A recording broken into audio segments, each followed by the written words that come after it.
Good morning from Council Chamber. The meet is now live on the web.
Hello, Christopher Sherwater. I can see that you've rejoined the meet. Can you please unmute and check in so that we can confirm how you're participating in today's meeting? I'm unclear if you're part of the administrative delegation or as a public speaker, and we'd just like to facilitate that process for you.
Okay, stand by. We're just solving a little IT issue here and then we'll get started.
Good morning, folks. We're just, we've made a couple of little IT upgrades to council chambers to improve the connectivity of our devices to see if that will assist with speeding up the vote and such. So hopefully we'll make the time back here. Thank you for your patience.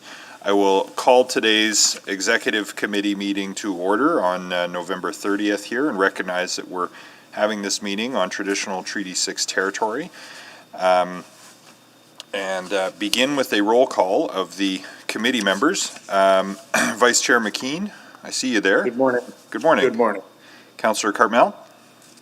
Good morning. Morning. Councillor Hamilton. Good morning. Good day. And Councillor Walters is Good morning. live and on deck. Do we have any other members of council joining us this morning? Yeah, I'm here. Morning, Ben. Councillor Henderson. Good morning. Morning, Bev. So am I, John Zadek. Morning, John. Anyone else? Yes, good morning, Mr. Mayor. Good morning, Councillor Knack. And, okay, that's lots. Welcome, everyone.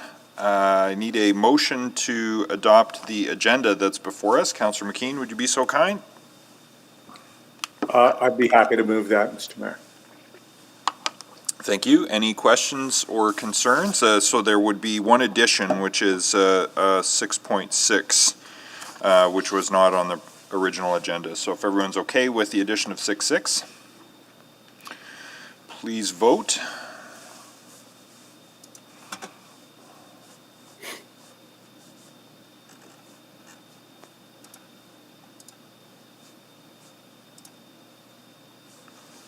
Oh, man. Let me see what happens here. I was in the wrong thing.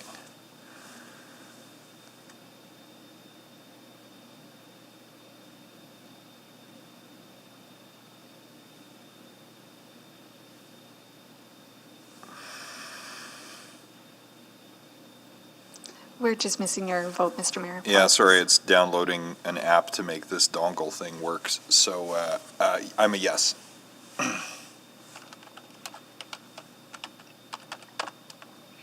Display the vote, please. That's carried unanimously. How about them minutes from November 9th? Someone want to move those? I'll move those, Mr. Thank you, Mayor. Councillor Walters. Any questions, concerns, errors, or omissions? Not seeing any, please vote.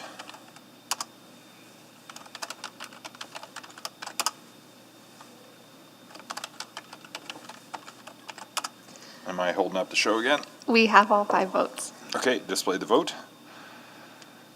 Carried. It's not really a protocol item, but if you see me wincing a whole bunch today, there is something very wrong with my neck and back. So I'm in a fair bit of discomfort.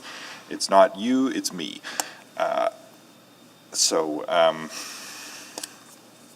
FYI. I don't know if there are any other protocol items today. Not seeing any. I'll just note that I think we've got less than 10 here in council chambers, and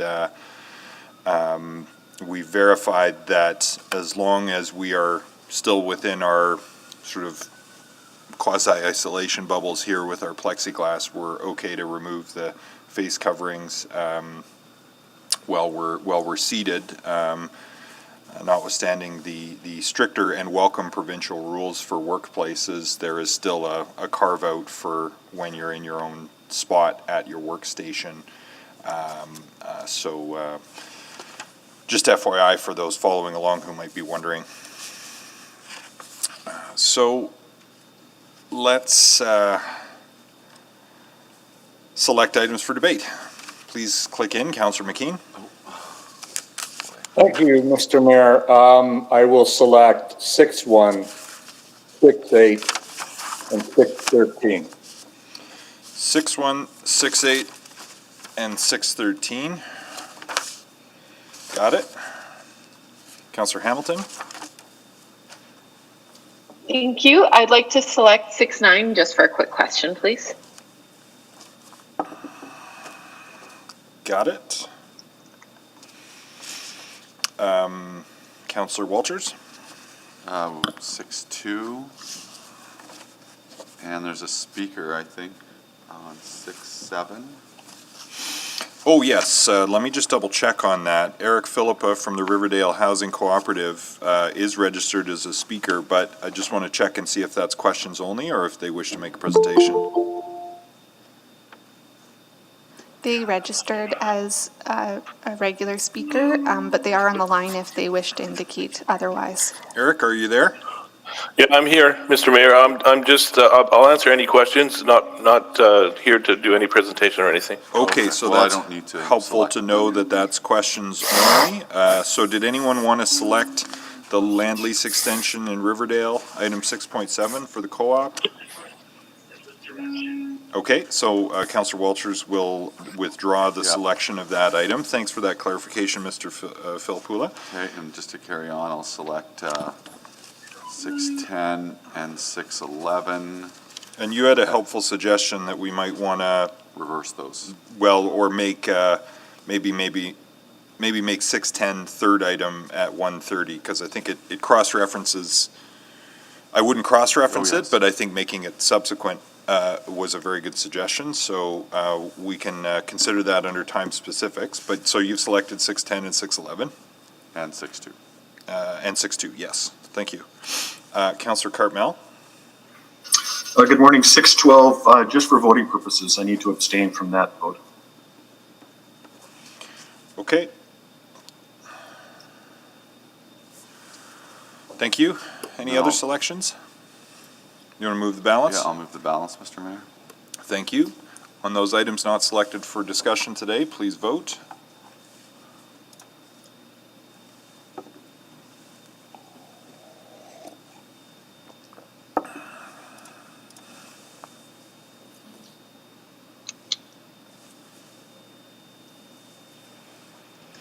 We're just missing your vote, Councillor Walters. I was missing the prompt, but I will vote yes. Thank you. We have all That's- 5 votes, Mr. That's Mayor. carried. Thank you. Request to speak. We have several. I just want to double check though first, because we have a Christopher Shearwater logged into the meeting, and I'm just wondering, Mr. Shearwater, if you could identify yourself and indicate which item you're interested in? They have left the meet, but they've left and rejoined a number of times, so I will keep an eye out Okay. and flag for you when he rejoins. All right, thank you. So what we, Mr. Mayor, apologies. Is it helpful if one of us just summarizes which items have oh, been please, passed? yes. Sorry, thank you. Would you like me to do that? Yes, go ahead. Great. Thank you. This morning, Executive Committee has passed the following items without debate. Item 5.1, residential, non-residential assessment ratio analysis with a revised due date of March 22nd, 2021. Item 5.2, implementation program for city-owned historic resources, administrative and financial requirements with a revised due date of June 28th, 2021. Item 6.3, GEF Seniors Housing Candidate Shortlisting Process. Item 6.4, Homeward Trust Foundation 2020 City of Edmonton Subsidy.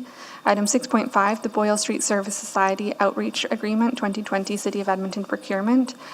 And item 6.6, Ogilvy Ridge Building Housing Choices Site Location Review. Thank you. That's what I have as well.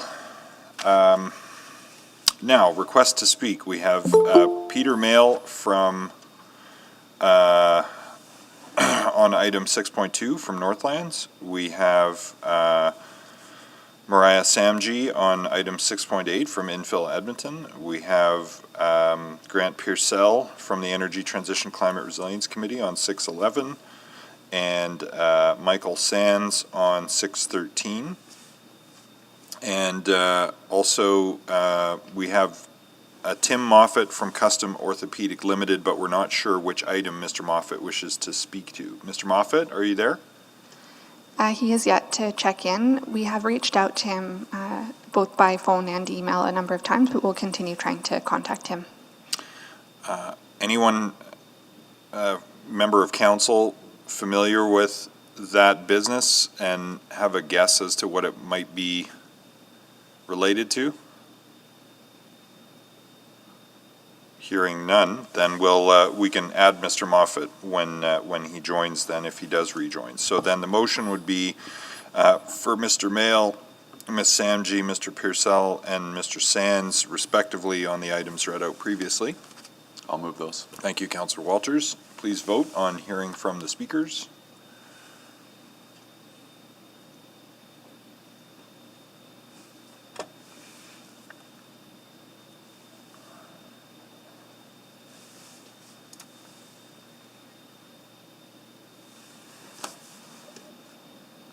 I'll just vote yes. It's not come up for me. Thank you. We have all 5 votes. Display the vote. Carried unanimously. A request for time specific. I think the only suggested change was that we make 610 third item at 1:30.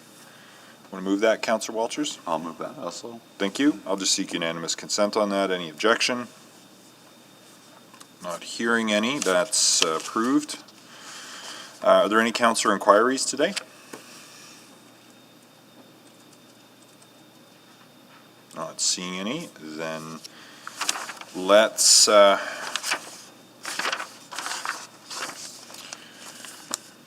start with 6.1, the regular reporting from the Screen Industries Association, and then we'll move into the EDC item next. So,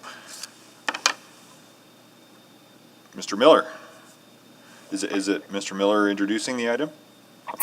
Yes, hi. Our chair, Peggy Garrity, is going to start. Oh, okay. So just waiting for her to. I'm here. There you are. We don't see your image. Oh, Peggy. well, we'll try that again then. There you are. There we go. I'm back. Hi, everybody. Good morning. And thank you for the opportunity to meet with you today. Our written report, which you have, documents the Edmonton Screen Industry Office's activities and outcomes in 2019 and early 2020. And today we're just going to briefly highlight some of the ESIO's achievements to date, then talk about what lies ahead and leave some time for your questions. Next slide, please. Through our strategic planning process, the ESIO board identified 3 strategic priorities. Sustainable enterprises means that we act as a catalyst for screen media companies and projects to build success.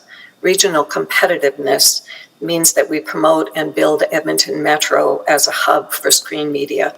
And vibrant ecosystems means that we put the right supports and initiatives in place with our partners to grow the entire screen media sector. Josh will provide a brief overview of our results, beginning with the Edmonton Screen Media Fund. Next slide, please. Thanks, Peggy. So as you know, the SMF is a $4 million capital pool that was transitioned from the Edmonton Film Fund and launched in November of 2019. 4 projects have been approved to date, and they consist of 3 feature films and 1 video game for a total investment of $455,620.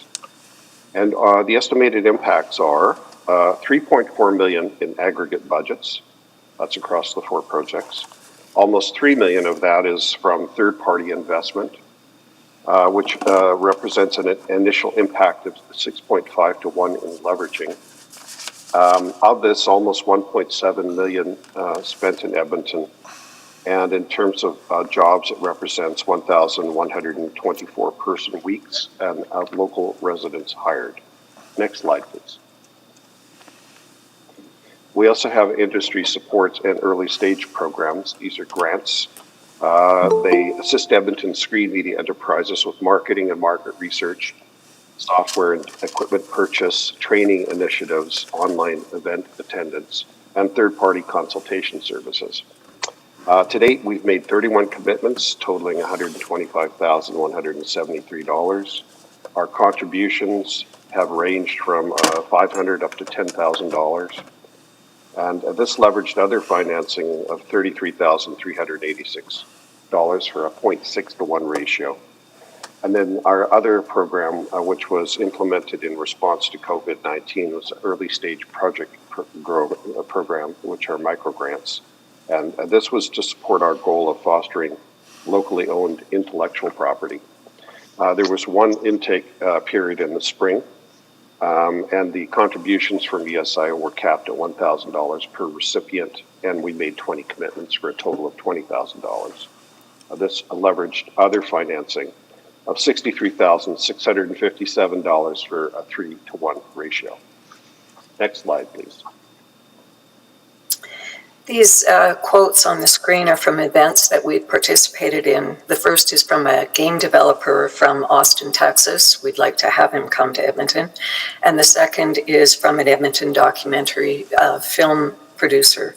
And you may have seen the coverage just late last week on Global TV on 2 of our projects that we've recently supported. Looking ahead to next year, we're going to accelerate the Edmonton Screen Media Fund, investing in more ventures and projects. We just got off the ground before COVID hit, but we're hoping to see lots more activity in 2021. We'll continue to raise the profile and promote the Edmonton screen industries. We'll partner with more industry and government players on sector-wide initiatives, and we'll stay connected to Innovate Edmonton and continue the very productive conversations we've been having over the past few months. From a governance perspective, we're quite proud that Edmonton Screen Industries Office recently earned accreditation from the Standards Program of Imagine Canada. Next slide, please. This is a screenshot from our new website, which was just launched last week as a way to promote and make people more aware of the things that we're doing. As you may know, Josh Miller is retiring from his role as CEO, so I would like to acknowledge and thank him for his leadership, the leadership he's provided to get us to this point, really getting us off the ground and running. And I'd like to thank City Council for your vision and support in establishing the ESIO. We're optimistic about the future opportunities for screen industries in Edmonton, and I'd welcome any questions that you might have. Well, thank you all for your work, and not just in preparing the reports and being here today, but the substance behind the reports. And thank you, Josh, for your leadership in taking this on and moving it forward.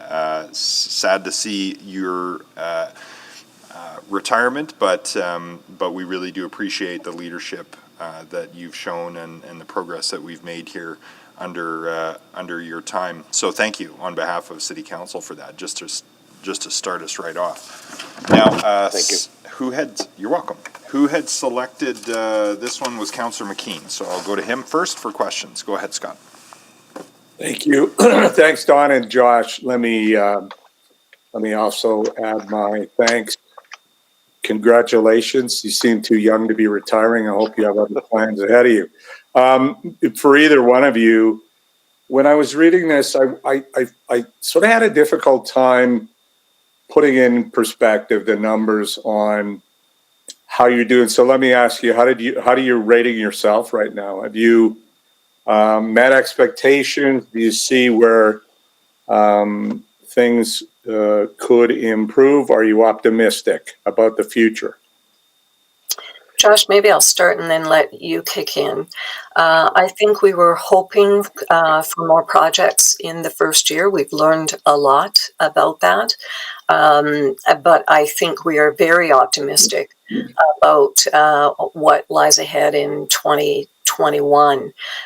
It's kind of getting to know the industry and what they need. And also the Screen Media's fund is a little bit different than what people are used to. So there's a lot of learning on both sides going on, but we're very optimistic for 2021.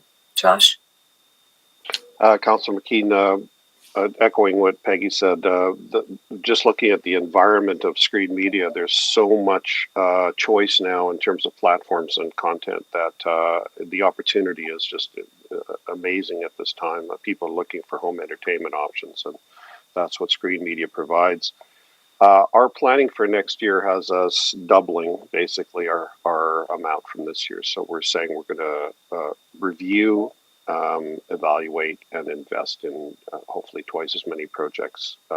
And one of our hopes, of course, is that there's a vaccine let's say by mid-year. So we're hoping that in the last 2 quarters, we're going to see a big ramp up of activity in the audiovisual side, which is film and TV. The interactive digital media side hasn't been impacted as much because people can work remotely.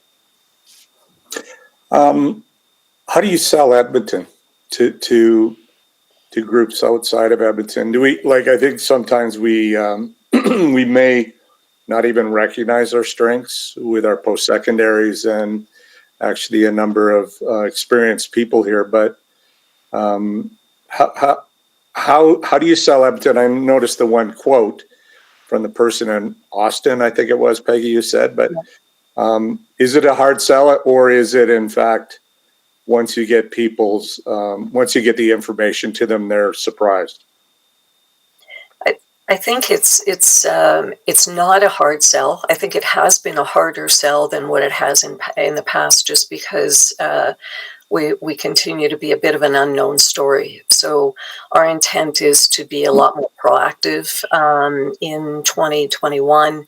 Now that we're really building a cluster of really talented people here, and as you said, with all of the post-secondary institutions and the growing success of companies that we have here already, we're really creating a great hive of activity that will make it easier for us to attract and promote Edmonton. Josh? So, yeah, go ahead. Go ahead, Josh. I was just going to say, invite you to go to our new website because even just the 2 things that you mentioned as promotable and marketable about Edmonton, we've got those there and several more. And what we also have is we populated a locations platform called Real Scout with photos of Edmonton Metro locations. So usually what happens is we intake inquiries, they go to the website, they look at the locations photos, and then we try to bring them here to do some site selection, and we have support for that as well. Great. So Peggy, you've had a very strong ED from the start, and now with Josh retiring, what are the plans in that regard? Have you started a search? Yes, we have. We're actively in the search process. We're hoping that with all the heavy lifting that Josh did to get us to this point, that the next CEO will just kind of leverage and build on. And it's too soon to tell, but I'm very optimistic that given the progress that we've made, someone is going to see this as a unique opportunity to build the screen industries in Edmonton. Sorry to ask that question, Josh, while you're still around, but I think it's prudent that we know that you're going to be replaced by somebody strong, and I'm about to run out of time. Thank you both for being here today. And again, Josh, thanks for all your work getting the Screen Industries office up and running. Thank you. It's been my pleasure. Thank you. Thank you. Councillor Henderson is next. Yeah, I echo my thanks as well. While we have you here, just curious about a couple of things about the state of things. What has been the effect? What do we think the effect will be of the past year and the various shutdowns and COVID on the industry? I just wouldn't mind a kind of picture of what happened and what we think is going to happen. Josh, I'll let you take that one. Yeah, so as I said, it's had less of an impact on the interactive digital media side because those folks have just kept doing their work. And what they've seen is actually a positive on revenue because people were looking for more entertainment options and were buying existing titles. So they were sort of, their libraries were selling. Same with film companies if they had a library and access to market. On the film side, though, the impact has been greater because, of course, people have to get together on a set. So they've developed set protocols and for distancing and for making sure there's only essential people on set at any given time. The interesting little sidebar to this, it's not so little, is that we've talked to Dynalife about their experience with the bubble for the NHL playoffs. And they've developed that expertise in that area. So that's actually something we're marketing as well, that we have that expertise in. So bring your shows here. We'll make sure everybody's safe. And of course, we're monitoring and putting out information on these protocols on our website and our social media channels.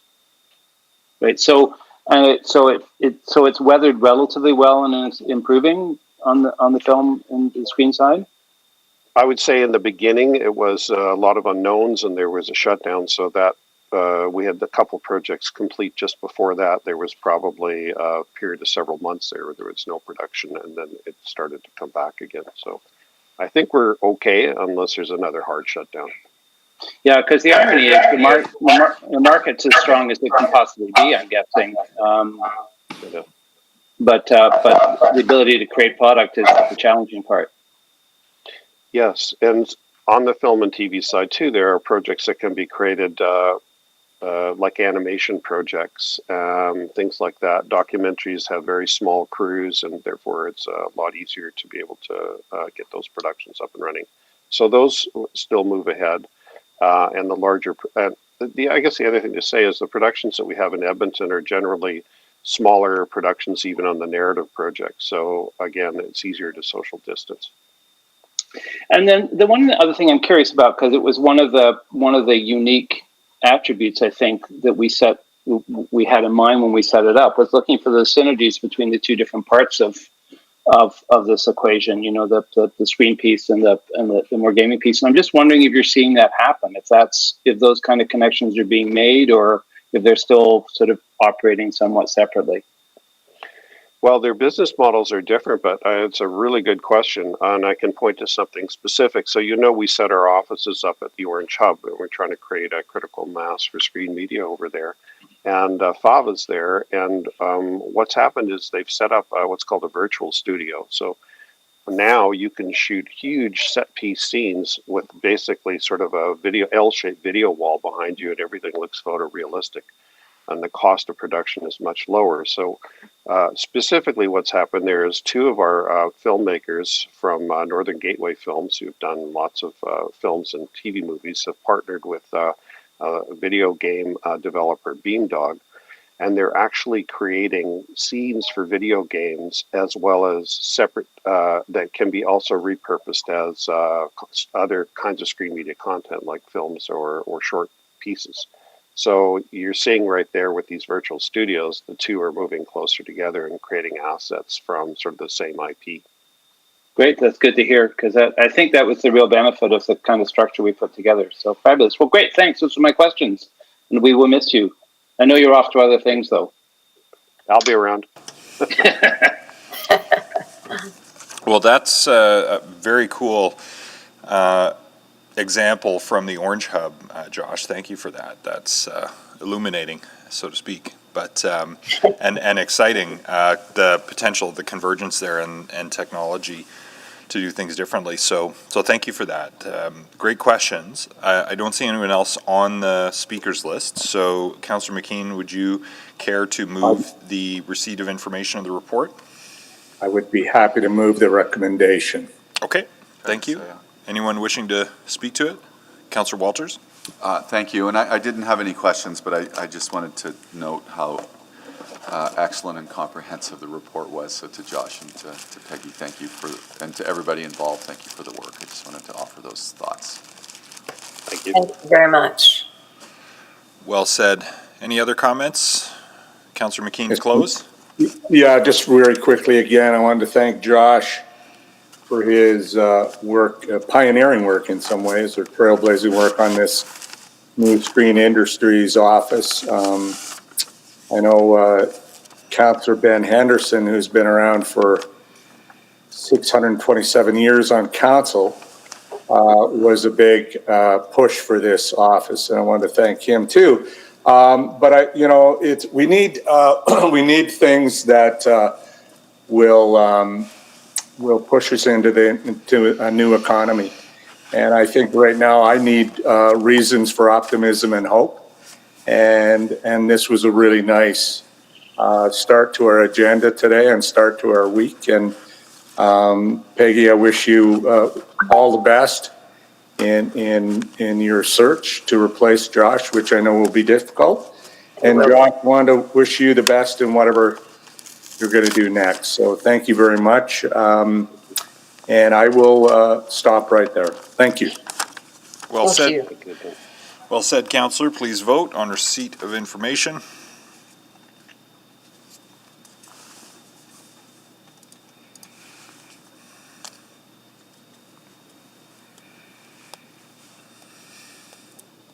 We're missing 4 votes still, Mr. Mayor. Oh, I can see that a couple of councillors are in the correct meeting and a couple are not. I'm wondering if it's a connection issue.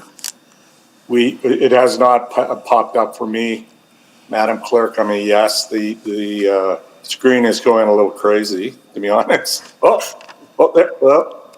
a yes. Thank you. I'm also a yes, and I can report that there's like a weird glitch happening as well. Yeah. Councillors Cartmell and Walters? I voted. It says submitting vote, but I'm a yes also. And it's also glitching and flashing and I'll reach out to my team upstairs and ask them to submit a ticket to eScribe. thank you. Sounds like everyone's in the affirmative. Please display the vote if we're able. Or we'll just call it. Oh, no, there it is. That's carried. Okay, let's, thanks again, Peggy and Josh. Have a great rest of your day. Thank you. You too. Next is the follow-up with the EDC Tourism Convention.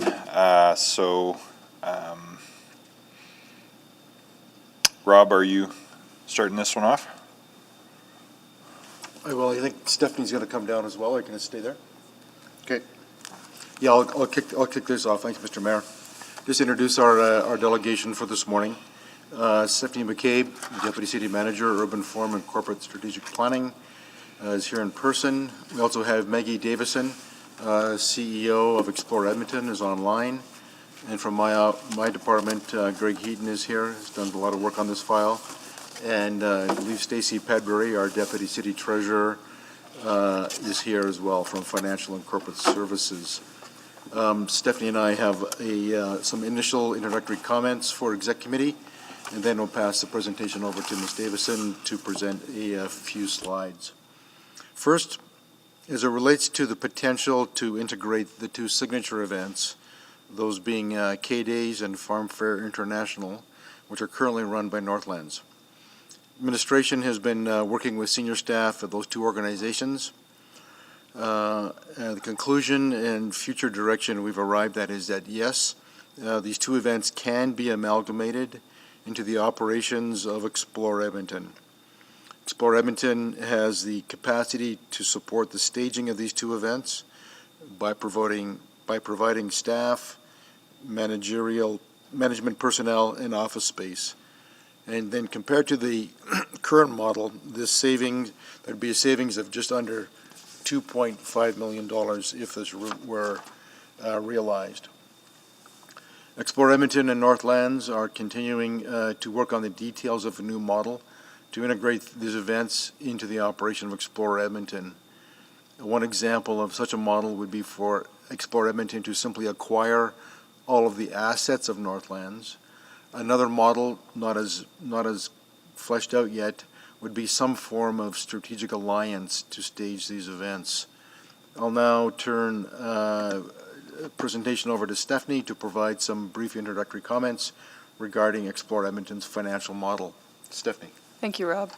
Following council-specific direction and in alignment with its strategic goals, Explore Edmonton, formerly known as Edmonton Economic Development Authority, has focused its role on 2 major business areas: the management of the convention facilities downtown and on the expo lands and promotion of the visitor economy. In the long term, Explore Edmonton expects that it will require an annual contribution from the City of Edmonton in the amount of $11.7 million.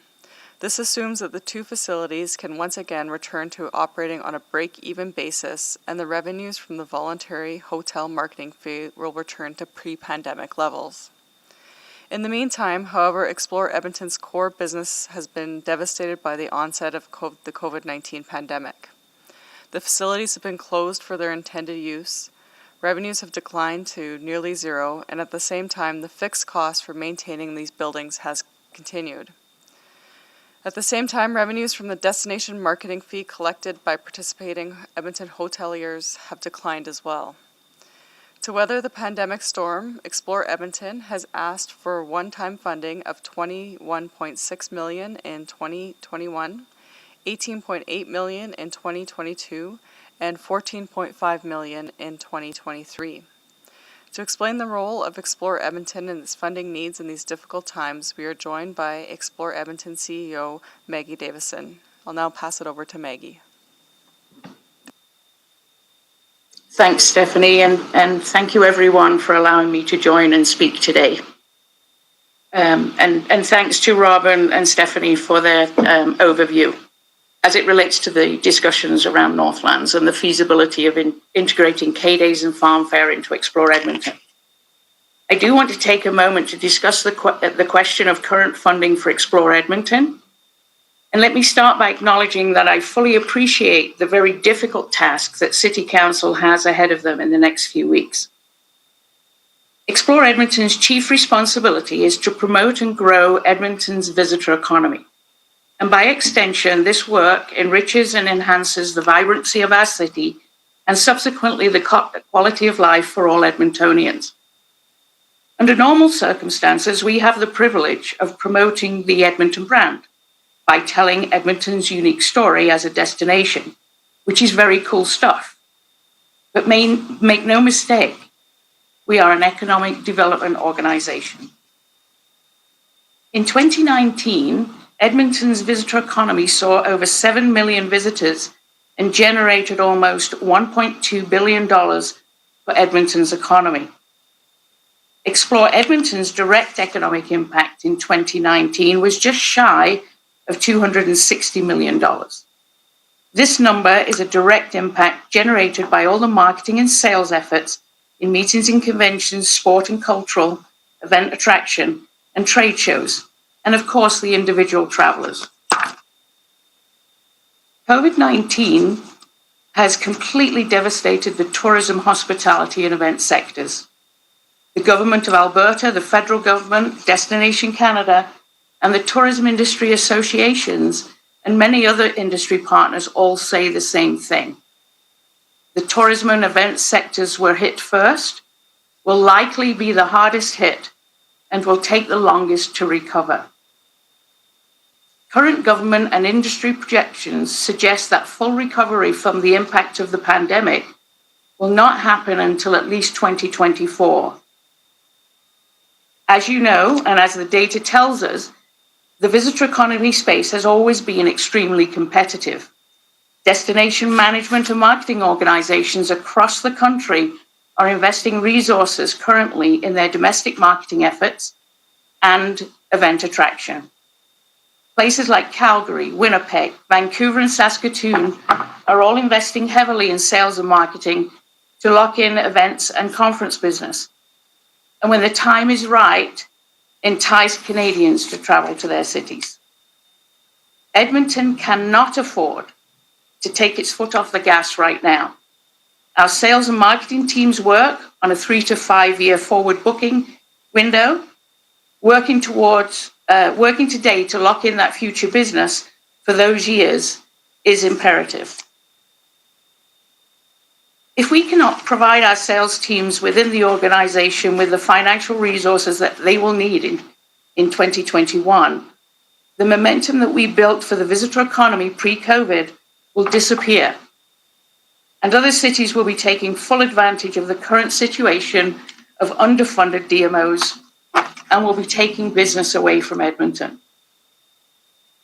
These opportunities inject new money into Edmonton's economy and support homegrown businesses that serve the visitor, many of which are locally owned, small businesses, retailers, restaurants, local tour operators, and certainly not forgetting our hotels and attractions. This injection of new visitor dollars will begin to flow into our economy at a critical front-end time, and it will help support our city's economic recovery. Explore Edmonton has been hit particularly hard by the effects of the pandemic. Most of our revenue was tied to activities in the Expo Centre and the Edmonton Convention Centres. In addition, our external funding partners, such as Edmonton Destination Marketing Hotels, who collect marketing fees and remit portions of those fees to us for programs of marketing, are instead, and rightfully so, allowing member hotels to keep what they've collected to support them through the pandemic. But it has left a significant gap in our annual budget. Explore Edmonton's funding request for 2021 is comprised basically of $10.8 million for ongoing regional promotion of the visitor economy, meeting, event, trade show, and convention sales in 2021 and beyond, and our operational requirements in our venues, shared services, and visitor economy group. Approximately $10.8 million, the other half, is directly tied to COVID impacts and is needed to offset the reduced partner funding and our venue deficits. We took immediate action once the pandemic hit and made very significant reductions to our venue and staffing overheads. Expenses in 2020 were reduced by nearly 50%, but revenues dropped almost 70%. While variable costs for some labor, food services, and operations were eliminated, overhead and administration cannot be reduced in proportion to the decline in revenue without a critical impact on our organization overall. Based on the work we did with city administration and to offset operational losses, we depleted our $30 million cash reserve, the bulk of which was restricted for operating maintenance and small capital projects in the venues. That kept us alive in 2020, but it means we're entering 2021 with absolutely no cushion. We need to kick off our visitor economy recovery from a position of strength. And with the investments we are asking for over the next 2 to 3 years, Explore Edmonton will be well positioned to support and drive recovery along with our partners and Edmonton's business community. We need those near future meetings, conventions, sports and cultural events, the trade shows and the investment forums.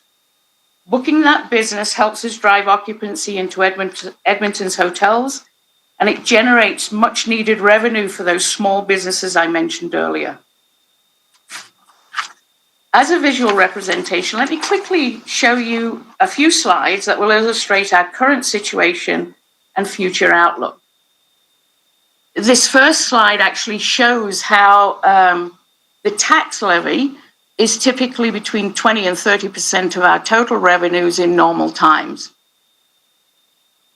From a venue's point of view, the surplus to deficit picture looks like this from 2018 to 2022. And you'll see over 21, so obviously over 2020 and 21, it's been a huge deficit, but we look forward to recovering those in 2022. Next slide, please. And this is an illustration of our exhausted cash reserves. We maintain a reserve of restricted funds to really help us work with venue maintenance and those smaller capital costs instead of coming forward to the city for individual requests.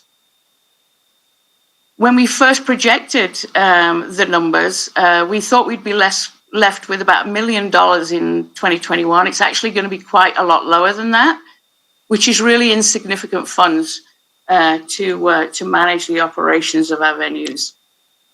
Next slide, please. And here's a representation of our tourism economy, the decline in the external funding that we normally leverage. So for 2020, we were down about $3.1 million. That would be the portion that EDMH would have provided for us. Actually, it's closer to 3.5, but we did spend some in the first quarter before COVID hit. We're not expecting, and we haven't had any confirmation at the moment of any commitments from organizations like Travel Alberta. And the federal programs that we've been taking full advantage of in 2020, there's nothing committed going forward to 2021. Next slide, please. This is actually the breakdown of the funding ask that I mentioned in my speaking notes. And you'll see how it's broken down into the 10.8 for operations and to support the leverage funding that we would normally receive. And then the 10.8 roughly, which is the COVID impact to our business, which is the reduction in external funding and the venue deficits that I mentioned earlier. Next slide, please. So this is an illustration of how much economic impact we can actually drive with the $21.6 million. So that means that we will be driving directly $190 million.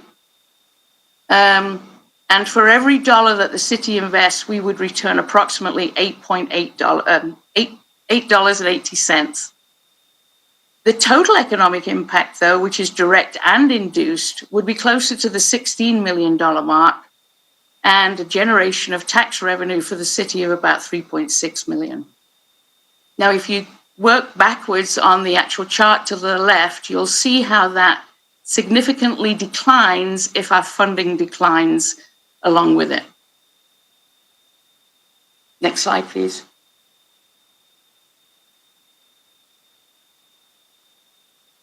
Okay, I think that's it on the slides. So I'd like to thank everybody for their time today, and I'd be happy to answer any of your questions. Thank you. Thank you. And we have Mr. Mail here from Northlands to present.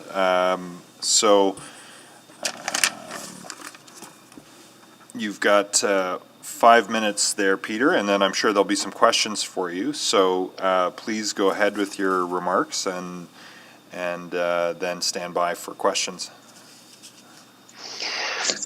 Well, I just want to start off this morning by saying thanks to everybody for the opportunity to speak this morning. These are challenging times, and we've been engaged in some very solid conversations with city management and with Explore Edmonton in the last few months to try and find a more cost-effective and sustainable model to preserve the events. You have to ask, what do these events actually represent? I had the good fortune a few years ago to sit for about 5 years on the Canadian Association of Fairs and Exhibitions Board of Directors. That organization represents 800 fairs across the country. And we participated in writing a solid definition, which we felt captured exactly the meaning behind them. So these events are large socioeconomic drivers that have the ability to directly affect the quality of life of the community that they serve. From an economic perspective, the K-Days Fair alone has an economic impact of about $75 million, and it's one of the top 4 fairs in the country. Farm Fair International has an economic impact of around $28 million, and it's one of the top 3 or the largest 3 agricultural events in the country. But how do we affect the community as well? From a community perspective, we're a gathering place. We bring people together, and by bringing people together, you install a sense of community, and through that sense of community, you're able to affect the quality of life of the community. We are a volunteer-based nonprofit. Fair and Farm Fair International is supported by over 1,000 volunteers. I had the pleasure of recognizing some of those 2 years ago in 2019. We have volunteers that have spent over 60 years volunteering with the fair itself. Some of them are even second generation. Some have children that have volunteered over 30 years. K-Days alone in 2019 had 986 volunteers, which donated over 16,000 hours of service, which helped us execute that particular event. We also have about 18 subcommittees that help us with the events. Events like the fair are also massive youth employers. The fair itself, in 2019, we hired ourselves over 600 youth. And then if you look at North American Midway and the concessionaires operations, exhibitors, etc., there's probably a further 1,000. So probably 1,600 makes us one of the largest youth employers in the community. We're also a huge exposure vehicle for new and small businesses, startup businesses, and innovation. We worked with Action for Healthy Communities in 2019, where we recognized 20 new Canadian and Indigenous Canadian entrepreneurs, which helps through the exposure, you help lift and start those companies and you start a solid growth. We also operate on a year-round basis, the Northlands Urban Farm. It's in 2019, we had 6,000 students go through that, learning about agriculture, food, where does it come from, all those types of principles. This is a piece that's loved by staff, participants, and the community. At our roots, we're an ag society. What is an ag society? An ag society provides leadership in sustaining social structure and provides educational opportunities in agriculture and food. So if you take all these things together and you look at what we are, both economically, and you look at also what we do for the community, we are obviously facing some serious questions right now. The first two questions in front of us are, how do we preserve these events so they continue and go on into the future and continue to do the role that they offer for the local area? For the last year, we've been involved in massive cuts. Our concentration has been on our burn rate. How do we control our rent situation and our staffing situation? We've had to make some temporary layoffs, and we've been able to cut down the amount of office space we're using in order to take our burn rate down by about 50–60%. Our goal is 60%. We're at about 50% now. Also, we have to look at how do we take this time to help the community as it feels the effects of the pandemic. This is not going to be an on-off switch. We're in a situation where we're slowly going to see what happens as far as capacity. Most events like ours across the country are running, for 22 or for 22, or 21, sorry, we're looking at multiple budgets because we don't know what capacity we can get to with the events. The events were canceled this year, and there is some risk they could be canceled next year. So we have to look also as we come out of this, what's happening with the community. One of the things that's affecting community in our journey on our way back out from the pandemic is food security. Food security is being affected as well.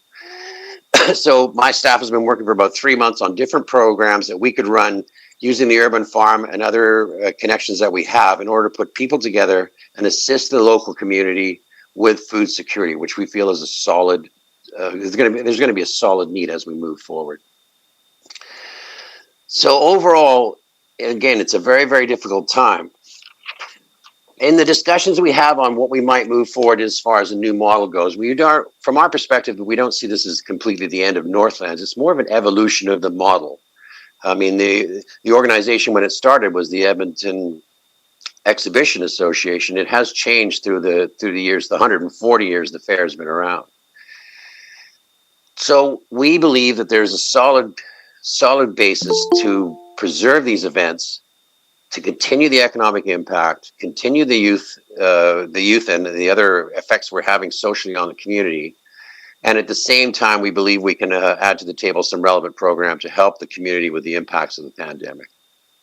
So overall, that's kind of a statement of where we're sitting at this point in time. And again, I want to thank you for the opportunity to speak this morning. And I'm welcome to any questions. Thank you, Peter. Questions on this? Councillor Walters, you'd selected the item. Yeah, maybe I'll have this question of the admin delegation, but I'll ask you as well, Mr. Mayle. So the stuff that's not included in the report that Northlands does, and you mentioned the supporting infrastructure for K-Days and Farm Fair and so forth, but some of the work around local food and urban agriculture. And forgive me, I just had to step up very briefly during your presentation. And if you commented on this already, forgive me. But how do you see that carrying on in this if that's not included in the arrangement with Explore Edmonton? Like maybe to comment on the value you would give those programs and efforts, and what other way they would continue to function in our community? Well, I think they have a very high value, especially like I was saying earlier, in dealing with the impacts of the pandemic. It's something that we're trying to take into the discussion as we work our way through what is a feasible model moving forward. But the fair and Farm Fair's interaction with the community is a key part of the mandate of both those events, and we would need to work to preserve those. As far as cost, they're not a massive cost component compared to the cost of actually putting on the fair or putting on Farm Fair International. So they're not a massive, high cost. So I believe that there's a balance that can be created there. Most of our staffing, we don't have as much. We don't have staff specific. It's usually shared duties. So it's people working on Urban Farm that also work on Farm Fair and will also work on the fair itself. So the staff is generalized in what they do across all three areas. Okay, thank you. That's all I had. Thank you. Other questions for Mr. Mayle? I clicked on Mr. Mayor. Okay, go ahead, Councillor McKean. Thank you. Mr. Mayle, so what you described is certainly meets nicely with my beliefs and values. I think Farm Fair and your urban ag work is really important. Is remaining an ag society critical as well? I believe the Ag Society is very critical to our mission and what we're doing. It also relates to the work that we do with provincial government, which we've continued to receive assistance from the provincial government for several years now, although that has obviously eroded in the last few years. Have you been making arguments to them that of the critical role you play and how this funding cut has marred the work you're trying to do? Most assuredly. I mean, we are in these discussions all the time. Our grant came out of the fact that some years back, Western Lotteries was started with the Stampede and with Northlands, and the province came in and obviously you see with this other provinces as well, where the gaming portfolio went towards the province. So the province gives us grants based on the money that disappeared or went away during that time period. So we continued, although that grant comes through culture, we work with the Ministry of Culture, we work with the Ministry of Agriculture, obviously very heavy because Farm Fair International has a tremendous value for the province. It is a global event. Almost 13 countries on average are involved with that, and somewhere around $2 million to $3 million is done in international trade in purebred stock and genetics. So it's a very high value. So we work with the Ministry of Agriculture, we work with the Ministry of Education, and we also, just last week, I was in meetings with the new Ministry of Jobs, Economy, and Innovation. So we cross over in several fronts as we work with the provincial government to try and maintain and try and develop and apply relevant programming that supports both the mandates of the city and the provincial government. Seems to me that as we are constrained right now, financially, all of us, that we have to look for new partners. And I just wondered if the industries, the various industries, beef, pork, livestock, and others, are available to an agricultural society to bring in as financial partners on things like Farm Fair. Maybe they already are and they're already tapped out, but are there opportunities there for greater partnerships with sort of the private sector industries in agriculture? I believe there are. I mean, obviously all industries are facing the effects of the pandemic. It's a universal thing. But we have been in discussions for some time, working closely with the industries that we interact with to try and work on common areas that we can lift and try and sustain and move forward to the benefit of both of us. Yeah, because it seems to me that, these emerging values of local, organic, all that stuff, but it would seem to me that the local industries or the provincial industries would have some interest in what Farm Fair in particular and urban ag as well offers them for reminding the public of the importance of Alberta's agricultural sector. And there might be partnerships there, but they're not throwing money at you right now is what you're saying. Not at this point, no. Okay. And Mr. Mayor, these are only questions right now of Mr. Mayle? Correct. Okay. That's Peter, thanks a lot. You're welcome. Thank you. Thank you. Any other questions for Peter? Not seeing any at this time. Thanks very much for those comments and the open discussion that you've had with Explore and with the city on these important matters. So stand by, Peter. We'll turn now to some questions of Maggie and Rob, presumably. Councillor Walters, go ahead. Thank you. So I guess my first question is really about the financial circumstance in the ask. You talked about 21 million and descending amounts in the next 3 years, but all one time. So 3 years of one-time money, Mr. Smythe. That's the way I'd look at that, right? So you're asking, it's 3 years of one-time money. Ms. Pearson will give the details on that if you'd like.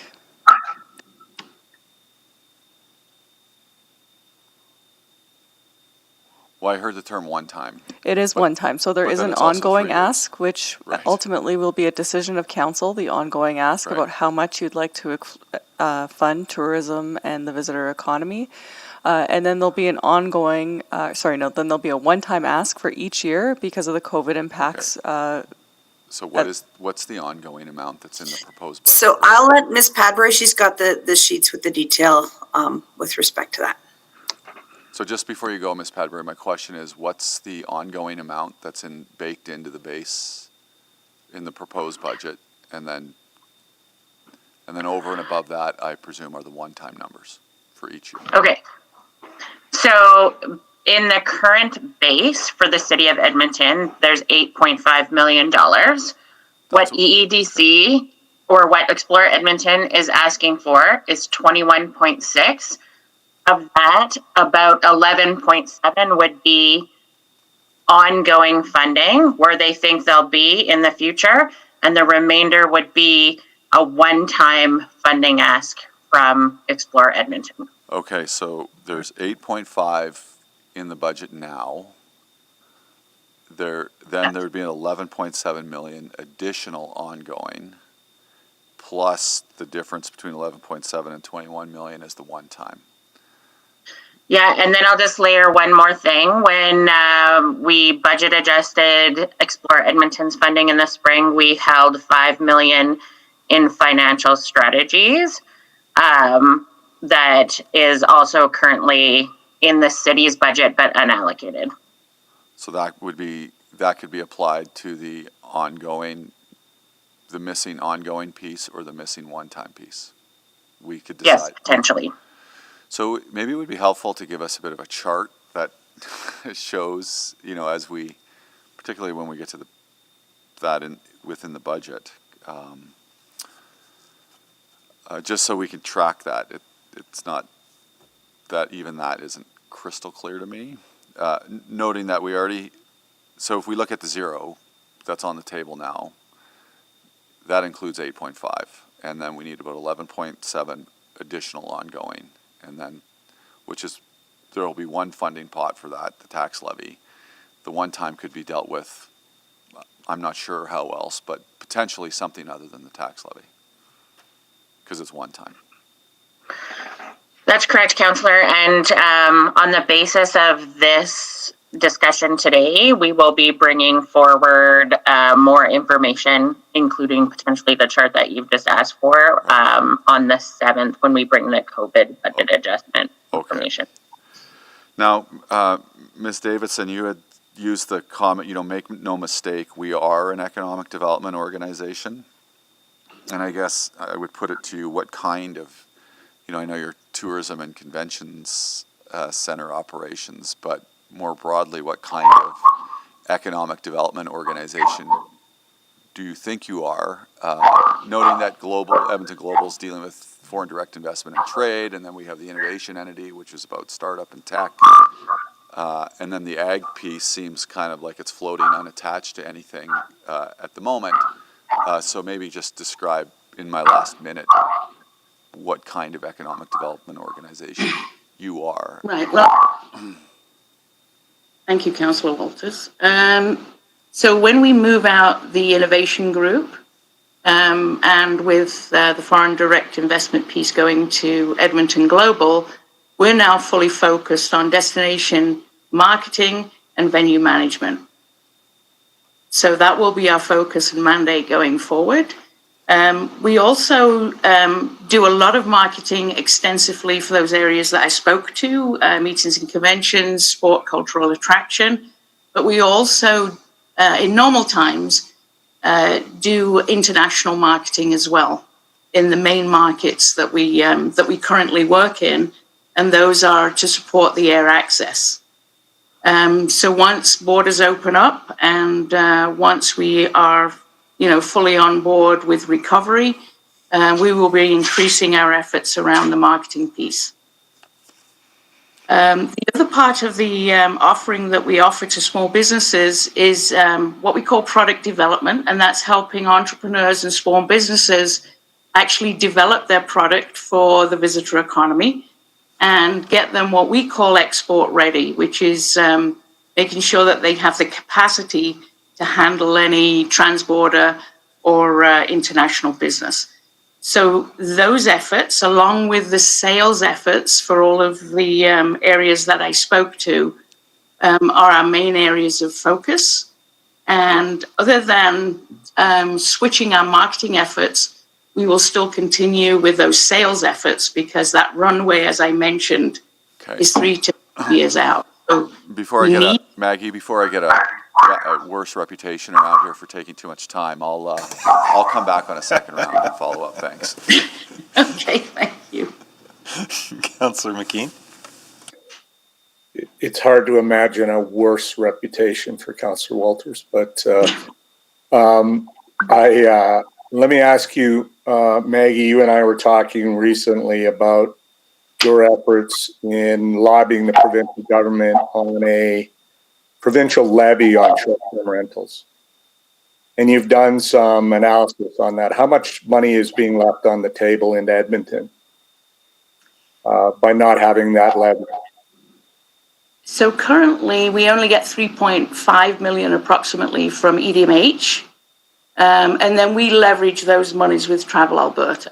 If we had a mandatory fund for both hotels, all hotel rooms, and short-term rentals, we would generate, we estimate, approximately $12 million annually in destination marketing fees, or what is now known as visitor-based assessments. That's a future funding model that we'd really like to look at. And if we can get that in place quickly, then the reliance on city tax levy would obviously diminish over time. Yes, and that would, okay, so your budget would be covered, so the request today would be covered by that. Not all of it, but a significant part. Correct. Certainly on the visitor economy activity, all of those areas that I've mentioned would be covered. And it would also give us an opportunity to build a bit of a reserve, if we so chose to do, to help us with those larger events that we'd like to attract. So again, limiting the amount of times we come to council for additional funds for those events. Yeah, I don't know if we've actually asked the mayor, or if the mayor has written in past to the provincial government in regards to that levy. If we haven't, that might be a motion that could come out of today's meeting. But Ms. McCabe, you and I have talked about short-term rentals a little bit. Is there a levy that the city of Edmonton could put on short-term rentals to get us some of this funding, get at some of the funding that we're leaving on the table, because we're being asked for a lot of money today. We know the hotels are not contributing during COVID, but starting in 2021, would there be an additional levy that we could place on short-term rentals for when they're rented? If maybe we don't have the tools to do that, I don't know, but please, can we? Councillor McKeon, we explored that in our last report that we brought forward on the short-term rentals, and we did recommend that it would not make sense for a number of reasons. One, that would be really administratively burdensome for us to do, as well as within the region. From a regional perspective, it wouldn't make sense. Our recommendation is that we continue to work with the provincial government to look at when they're going to implement the levy that they've suggested as part of the 2020 provincial budget, the tourism levy. Yeah, I don't know what it would be per person per night, but I kind of wonder if that would really hurt us on a regional perspective. But I remain a little bit skeptical about that argument, but I'll accept it right now. So in my remaining time, I was getting a little confused about the ask. So what I understand is $8.5 million in base funding ish, which would increase to $11.5 million in base funding ish. Is that right? Plus the one-time asks? So, Councillor, maybe this is Stacey. Maybe if I can just separate, the ask is, and I don't want to speak for Ms. Davidson, but the ask is $21.6 million, of which 11.7 is ongoing. Whereas right now, the city has, in terms of funding available, is $8.5 million in the base. Right. And we have $4.9 million unallocated that we held when we adjusted Explore Edmonton's funding in the spring. That's being held in financial strategies. Okay. I think I'm slightly less confused. Thank you very much. I'm just about out of time. We might need an infographic. I think that was sort of what Councillor Walters was getting at. Councillor Cartmel is next. Go ahead. Thank you. Thanks for the presentations today. First question is about those projections, and I believe I read somewhere that that Explore Edmonton's presumption is that venue bookings will be 50% in 2021 of what they were in, I think, 2019. Have I got that correct? Yes, that's correct, Councillor. And appreciating this is a fairly moving target. Is that still the feeling that we can hit 50% in 2021 of what we had in 2019? Well, it's a bit of a crapshoot, excuse the expression. We are adjusting, as the pandemic continues on further than we'd originally anticipated, we continue to adjust. The conversations we've had around the leadership table is that even though we may have less business than we'd anticipated when we worked those numbers, we could actually, because of the cost savings of not having to sort of restart again, we could make that envelope of 21.6 million work. Okay. Then going to the matter of the two events, Farm Fair and K-Days. I understand that if Explore Edmonton took on those events and delivered them, there's a cost efficiency of $2.46 million. Do I understand that correctly? Yes, comparing apples to apples, yes.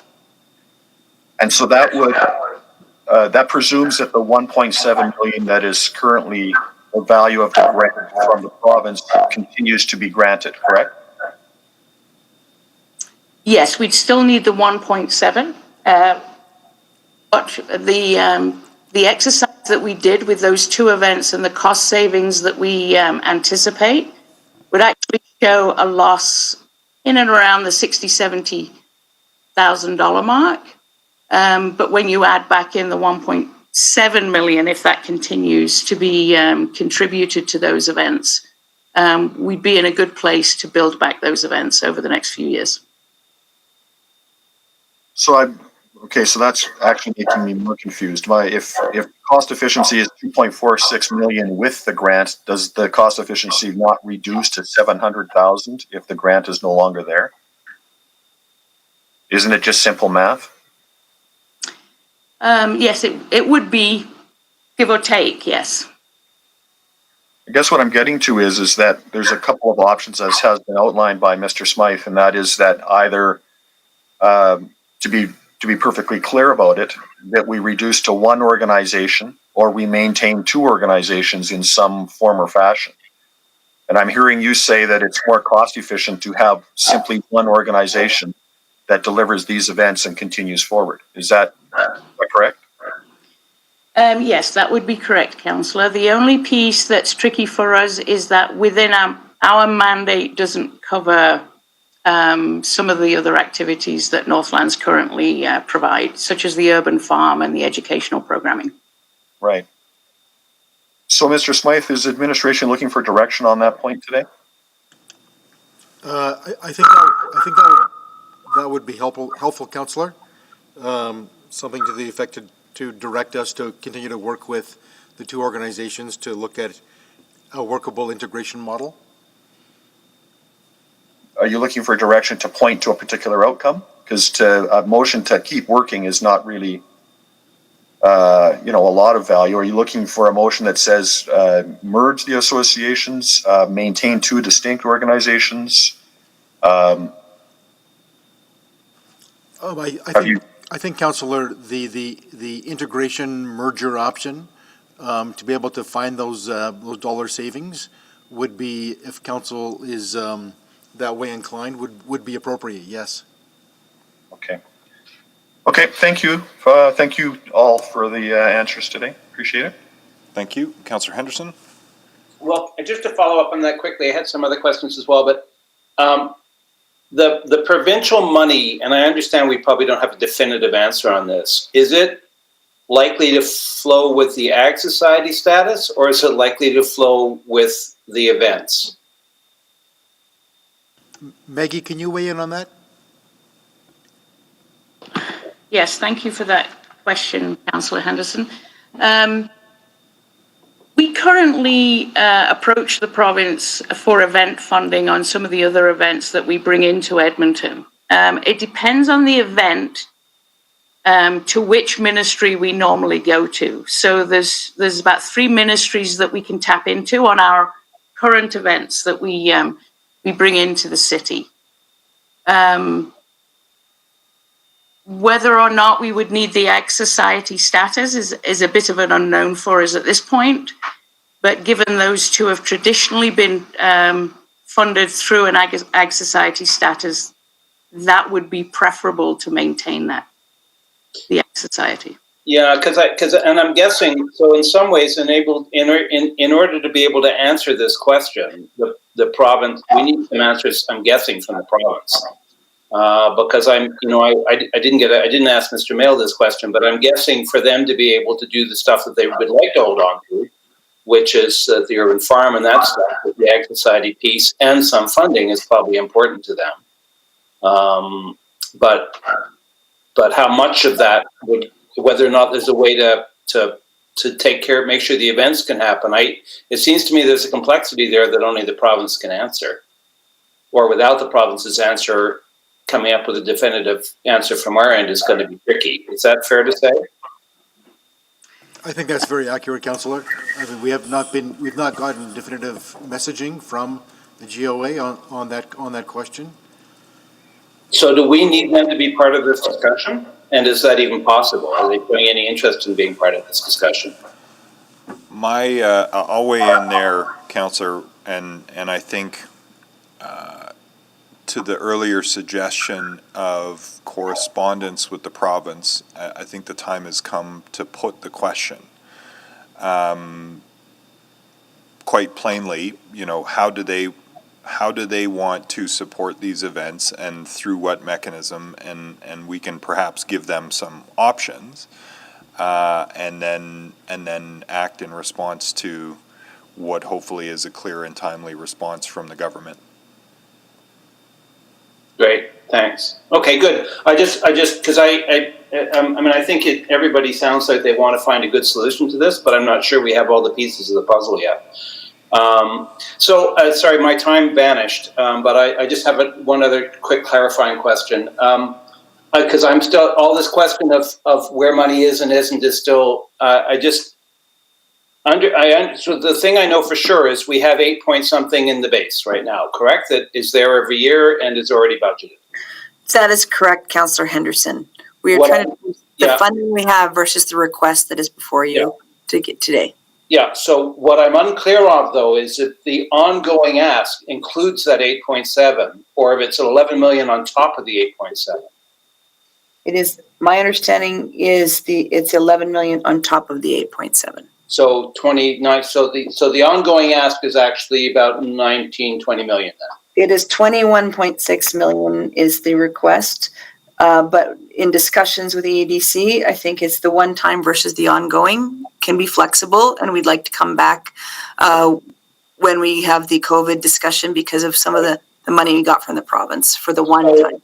And we parked around 4 point something, so let's say 5 million, which is ongoing as well? That is correct, Councillor, 4.9 million. So we right now probably have about a $6 million ongoing gap, but some of that could be one time. Correct. If you look at the ongoing in the 4-year time, they're looking at 11.7. So we may not have an ongoing gap if this continues. We have 8.5. If we have 4.5 million ongoing as well, we have more than right. Okay, so that was really the ongoing request for 4 years from now is between the 8.7 that we've got in there and the money we parked. The long-term issue is probably dealt with. That is correct, Councillor, but we would like to say that for the 2023 and 2024, we would like those requests to come through the 4-year budget process. I believe that Explore Edmonton was bringing this forward to demonstrate the effort to keep their costs. Yeah, no, I was just trying to get a sense of so really the real ask is for 11.7 million ongoing long into the future, of which we have 8.5 and 5 million. So our problem is how do we get through the problem is how do we fund the next 3 years? That's correct, Councillor. So it would be, and of the 5 million we have in financial strategies, if you choose to use it for this or not, would be a fair enough. We don't have to make that choice, but correct. And we will bring for December 7th the options you have for funding. Okay. What I was getting lost at is whether or not the long term included the 8.7 or didn't, and it sounds like it does. My understanding is it does. I stand to be corrected, but that is my understanding. That's the only place I was getting lost. Okay, thanks. That helps answer my question. I'm probably seriously out of time, but I have no idea. Okay, bye.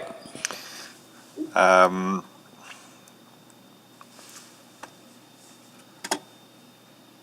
not sure how I got on there. So on the second round, I've got Councillor Walters and then Councillor McKean. Thank you. So I'll wait till December 7th to follow up on all that stuff anymore. We'll see what you bring us. So Mr. Laughlin or Ms. McCabe, when I asked Ms. Davidson earlier about the kind of economic development organization they are, that question it comes out of some ongoing concern I have had around the ecosystem itself and who's doing what and making sure that everybody's clear about what their particular role is and that it all ties together as neatly as possible, knowing that it's always going to be a little messy and there's some overlap. But how do you feel about the role clarity of all these players in the space? And I hearken back to the EY report that we had on this, that there was that one document that was this dog's breakfast of efforts. So maybe just comment on that. Councillor Walters, role clarity is very important in this space because then we know that the dollars that are being put in are being directed towards the right outcomes. So we're working on role clarity still. What has been really important as we stood up the new innovation entity, Edmonton Innovates, is that we want to make sure that the programs and services that are being offered in all of these spaces right now continue to be offered because during COVID-19 they've been so incredibly important for our local businesses. And so we wanted to make sure that no balls were dropped as we stood up that new innovation entity.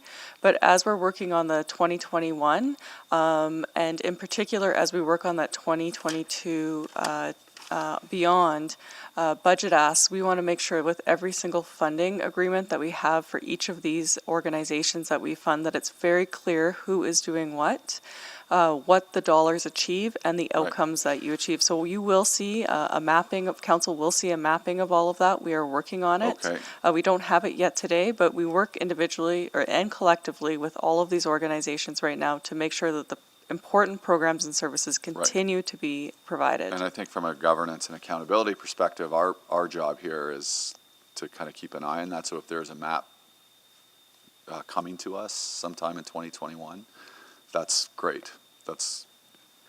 I'm happy with that. So just on then to shift to some of the questions, like following up on some of the stuff Councillor Cartmel asked. When we think about, and I'll ask you this, Ms.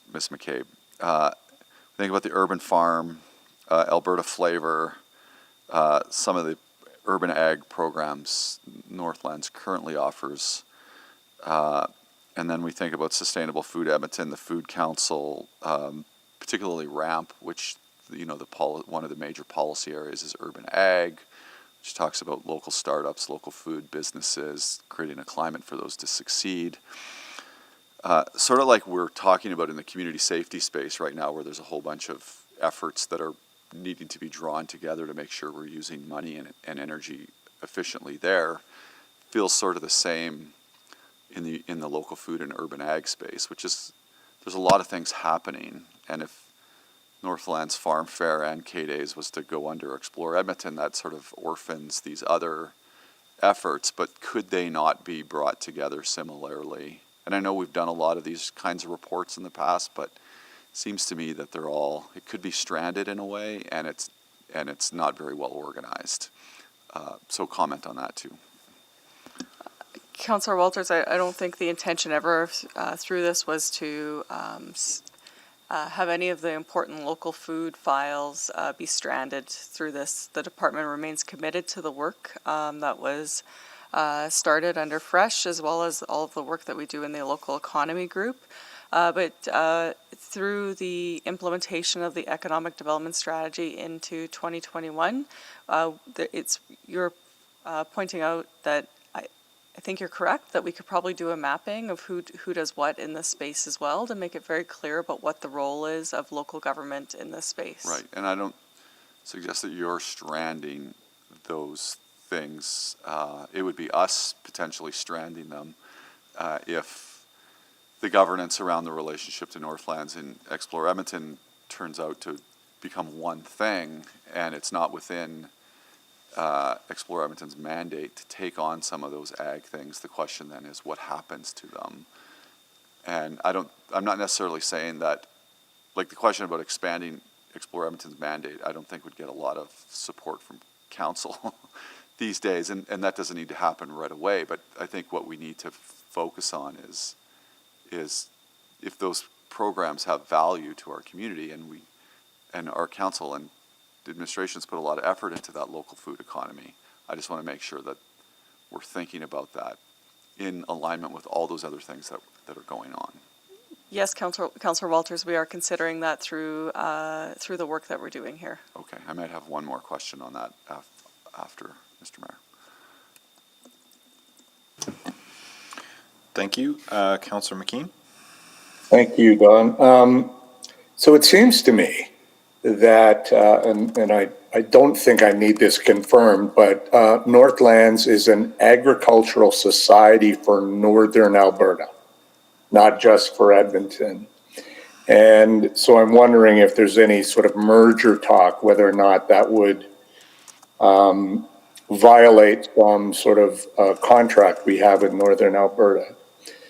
But what I'm also interested in is whether or not we've created the connections or exploited the connections we might have with agricultural entities in Northern Alberta.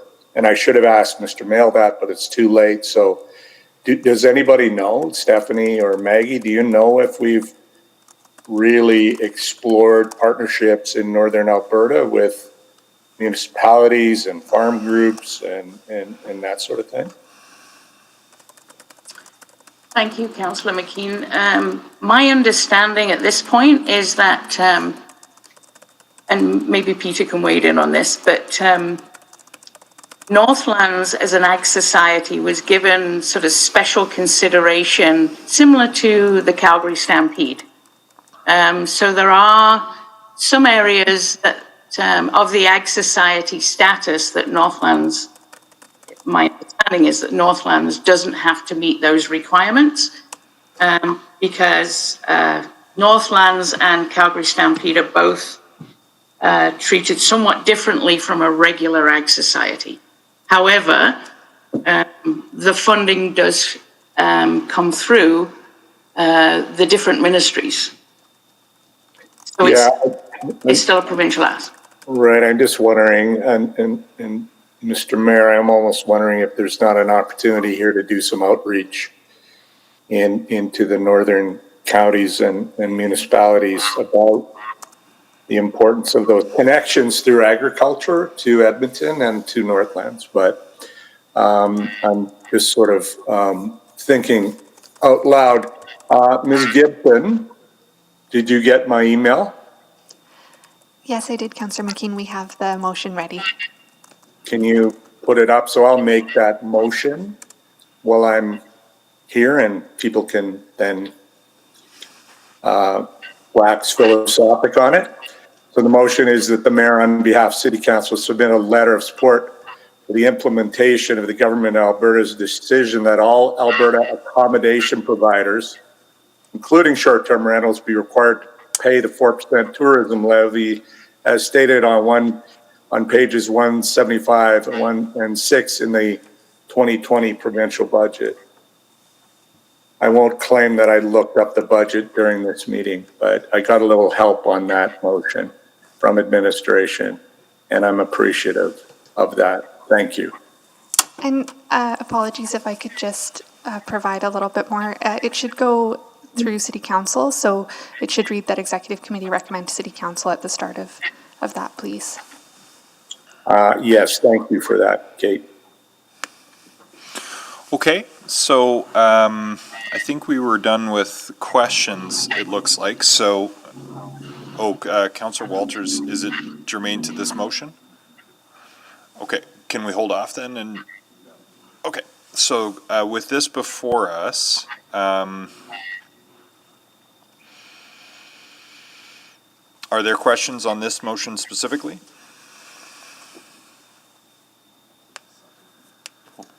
Point of order, Mr. Mayor. Yeah. Would this be a subsequent motion to this report? Depends. I think if it's arising from, I think it could go either way because the recommendations receipt of information in any case. So because the budget decisions will come at budget, so that there will be a follow up that way. There's this motion, and I just put another motion in the chat related to the Northlands and Ag Society discussion. So this could be subsequent, though it depends, I think, on one point, which is to Councillor McKean. Is there a implication here that if that is collected, that would be shared with the city or with the tourism authority? Because okay, yeah, yeah, I didn't get that. Yes, the implication is, as Ms. Davidson talked about earlier, it would be helping to fund the operations of Explore Edmonton. yeah, then I think it's fair ball, but I think we should make that specific. And there is a bit of history on that in the city charter discussions about different strategies for giving the cities the opportunity to collect a levy in this regard. But part of what held that up was the short-term accommodations conversation. So this comes at it a different way, which is new and different, I'll say. but picks up on a partially, well, an incomplete conversation, let's say. So I think if we just need an adjustment here to reflect that intent, that the proceeds of this be shared with local tourism authorities to support So their operations. that could probably just be a final clause. Provincial budget, comma, to be shared with local tourism authorities.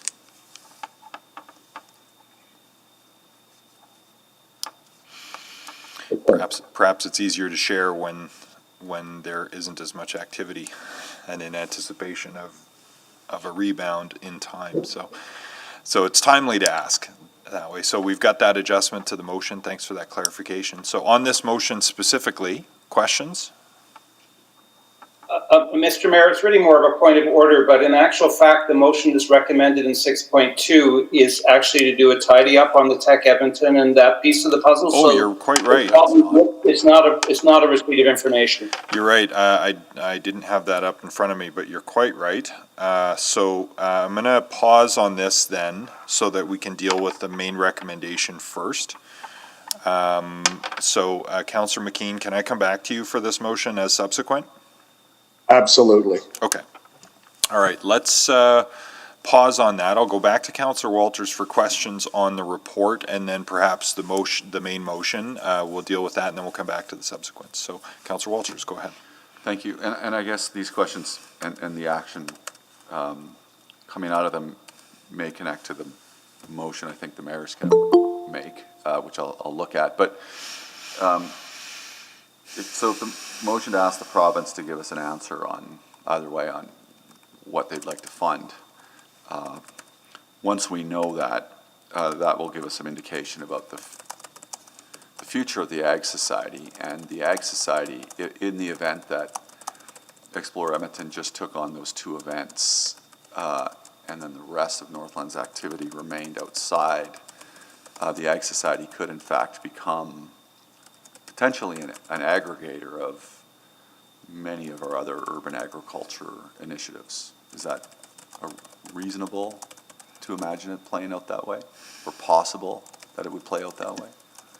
That is one possibility, but I think as we continue to work with, as the city is facilitating the conversation between Northlands and Explore Edmonton, there might be other possibilities, but the idea that the importance of the role of the Ag Society in supporting our food economy needs to not be lost.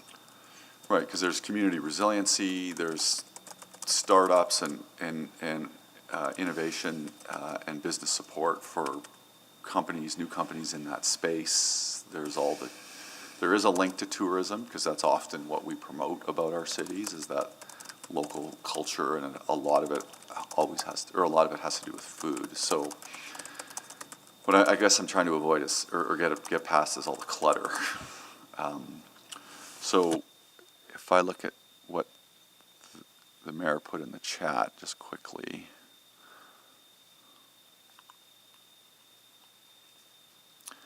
Before I ask this next question.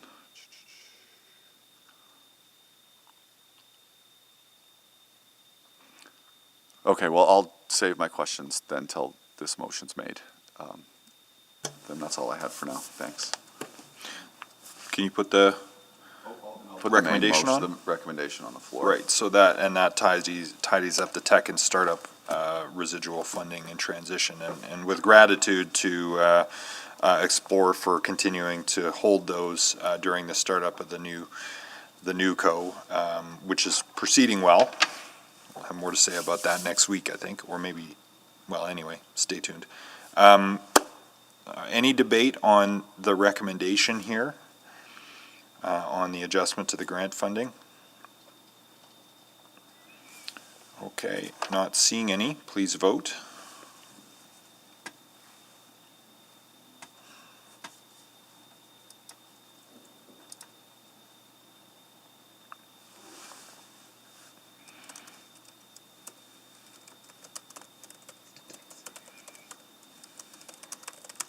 We're just missing Councillors Cartmell and Walters. I can see that you're in the correct meeting, but... I voted yes. Thank you. It's not working, but...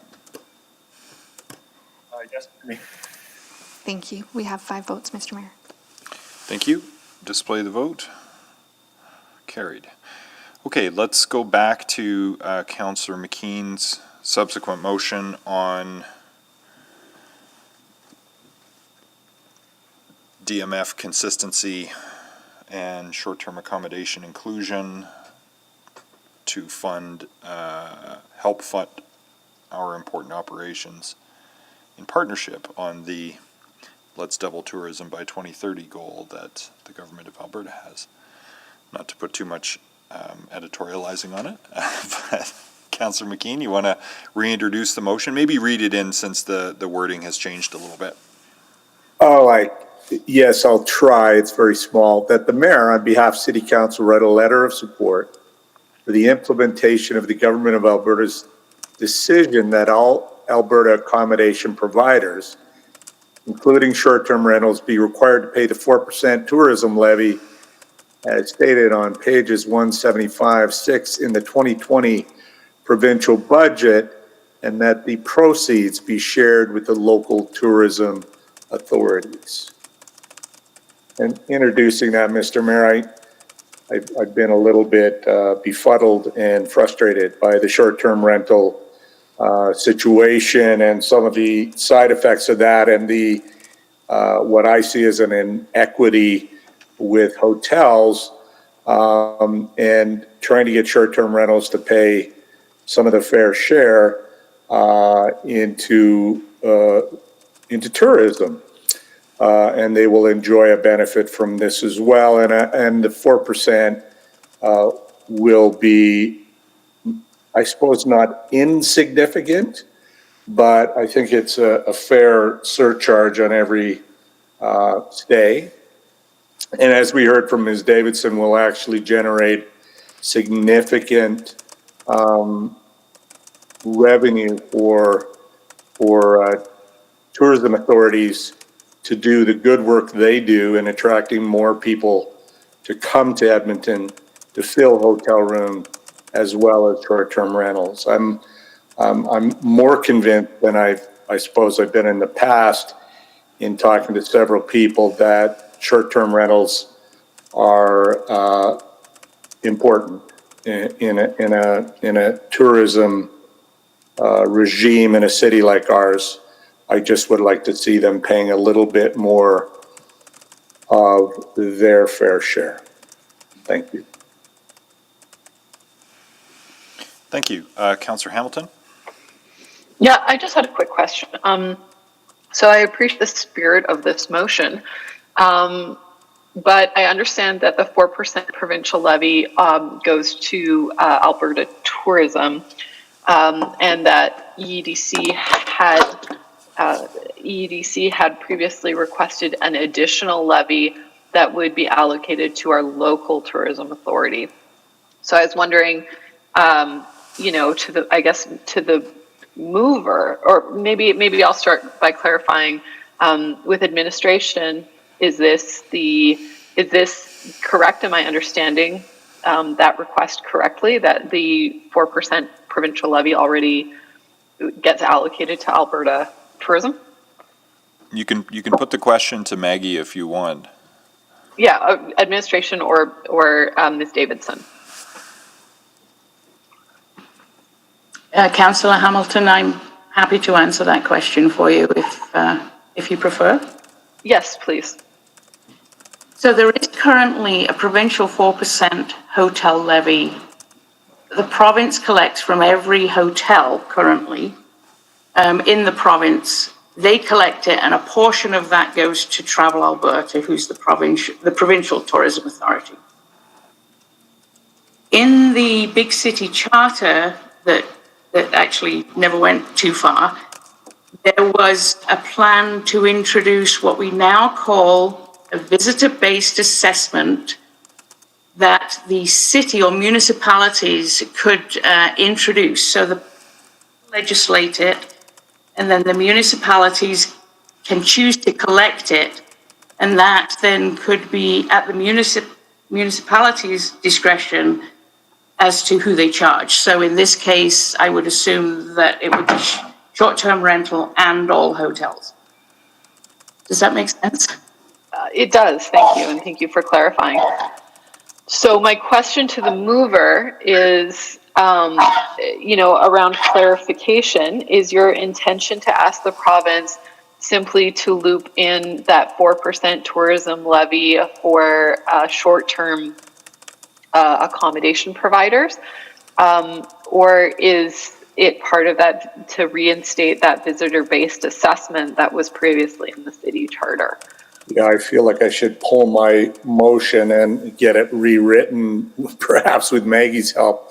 Because I'm not really interested in pumping up Alberta Tourism's budget and them allotting a little bit of their money to the various tourism authorities. I'm more interested in municipalities having the opportunity to do the visitor-based assessment. So I had some help in drafting this motion, but I think it misses the mark, and I may need a bit of time to redraft it, because I think you're right, Councillor Hamilton. I think what I'm hoping for is that the money be raised in Edmonton and stay in Edmonton. So might I suggest, since the other subsequent motion pertains to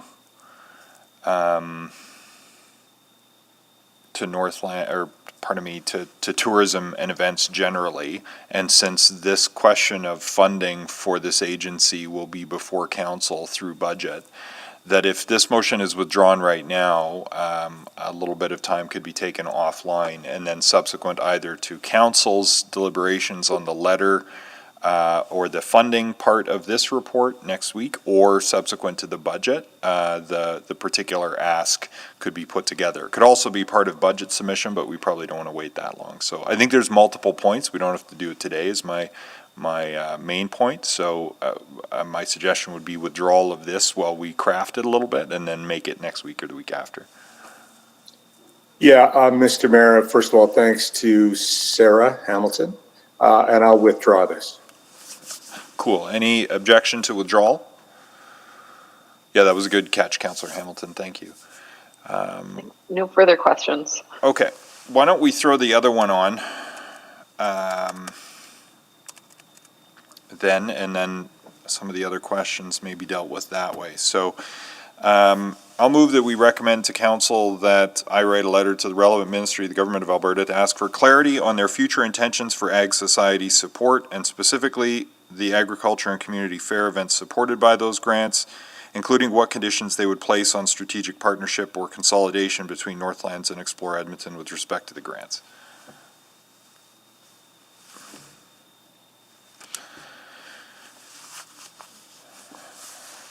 Questions? Councillor Walters? So that will hopefully get us some clarity, and then I guess to anyone in admin, if one of those outcomes was there was a full consolidation that worked to our benefit and still receiving provincial tourism money to support those events, what would then happen to the so there'd be a consolidation of Explore Edmonton and Northlands, and those events would then come under that consolidation. What would happen to those programs that are not within the Explore Edmonton mandate, particularly all those related to the agriculture and food programs? We'd have to follow up with council on a recommendation around those after we got this clarity from the provincial government. So that's where I'll just, hold my questions for now and just say that once we got those questions, then we could look at those. And when we talk about not just the mapping of the whole, for the sake of role clarity, for the whole economic development ecosystem, but just that ag space, that's where we'd begin to really understand what we could do with those programs. Fair? That's correct. Okay, well, note that I'm curious and very interested. Otherwise, I'm happy to support this motion. Thank you. Yeah, I think the letter can speak to the context of food and ag as a priority for us in a regional context, and would situate it in the context of the ramp discussions and others. So just didn't put all that in the motion, but Councillor Henderson? Yeah, just pretty quickly, it crosses my mind, having raised this question, do we have preferences here? Because if we do, then what we're essentially doing is asking the province to make up our minds for us, or potentially doing that. And if we don't have preferences, I'm not sure there's a downside to that. But this may be one of those questions, be careful what you ask for. I just raised that as a thought. The only other comment I'd make, Councillor Henderson, is since Northlands is a totally autonomous organization from governance of City Council, this can be explored, but it would ultimately be Northlands, some of their decision-making would come into play. Understood, and I'm just wondering, and maybe we're far enough along that between us and Explore Edmonton and Northlands, we do have some preferences that could be put forward. I know these conversations have been going on for quite some time, and if we don't have agreement, then probably this question has to be answered before any agreement can be reached. Maybe it's a question for Ms. Davison, from Explore Edmonton's point of view, whether or not, and I'm tempted to ask Mr. Mayo, but I don't think I'm really allowed to anymore. Whether or not, there are any thoughts about cart before the horse here, or is it time that we have to go to the province to answer some of these questions?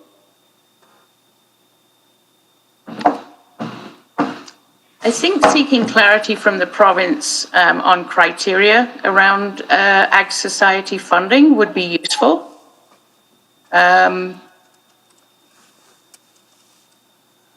I'll just leave it there. I think it would be useful, because then it will provide direction. I just wanted to ask the question, not knowing where things are at, and recognizing that we may be giving the decision-making power in some ways over to the province without being able to express our preferences. So, but it may be time to do that. So I'm fine. I just wanted to ask that question out loud. Thank you. Yeah, I think our preference would be that the grant continue to be invested in the community, and what we're looking for is clarity on how best to receive it.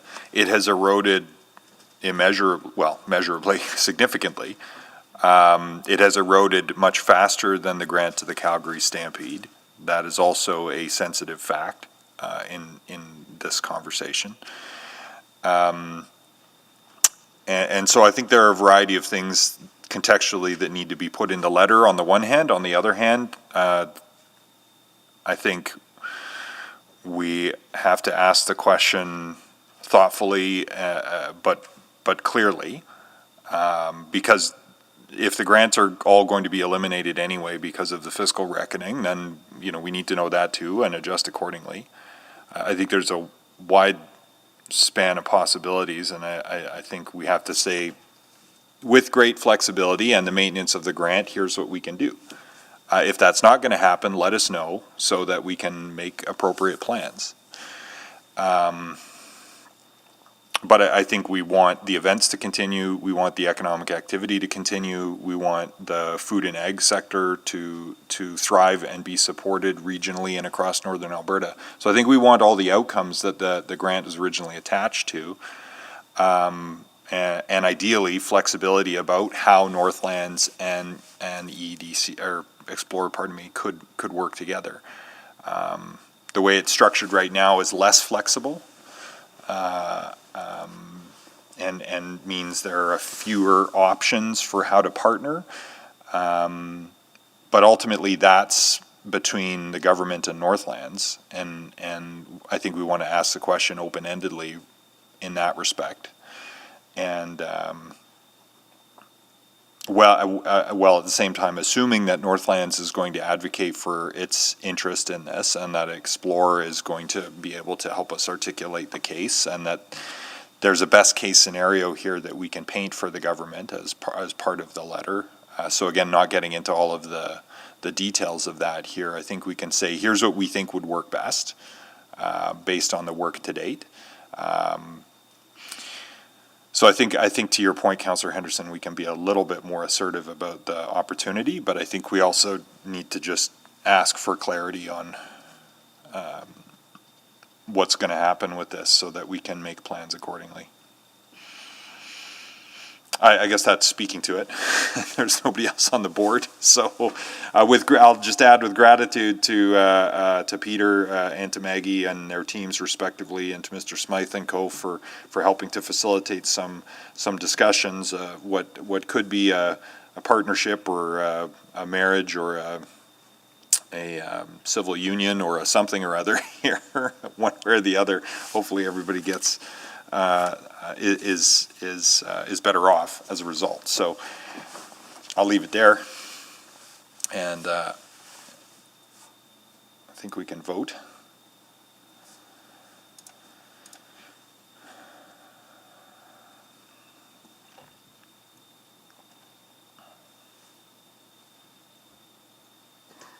We're missing Councillors McKean, Cartmell, and Walters. I got the glitching again. Yes. Thank you. Just Councillor Cartmell. Yes for me, please. Thank you. Display the vote, please. Carried. Okay, so, and we'll flag to ask ourselves Councillor McKean's question about funding attached to hotels and short-term accommodations for when this is before us again next week or the week after through budget. Okay. Thank you, everyone. We'll now go to, and here we are, right on time for the 11:30 a.m. time specific on GEF Seniors Housing Candidate Shortlisting Process. I believe that item was passed in the omnibus, Mr. Mayor. So it was. I'm glad somebody's paying attention today. Now, we had also read out that failed to read out that 6.7 had been approved as well in the omnibus at the beginning. And then the other thing that was only selected for voting purposes was 6.12. So we could bring that forward now and deal with it. So moved. I'll move to bring that forward. Thank you, Councillor Walters. I'll just seek unanimous consent. Any objection to bringing the FEMCO operating loan request forward? Not hearing any. Someone will put that one on the floor. I will put that on the floor. Thank you, Councillor Walters. Please vote. Yes.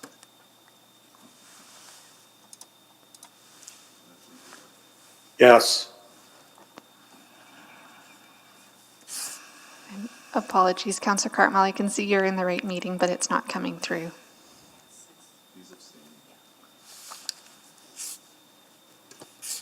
He was abstaining.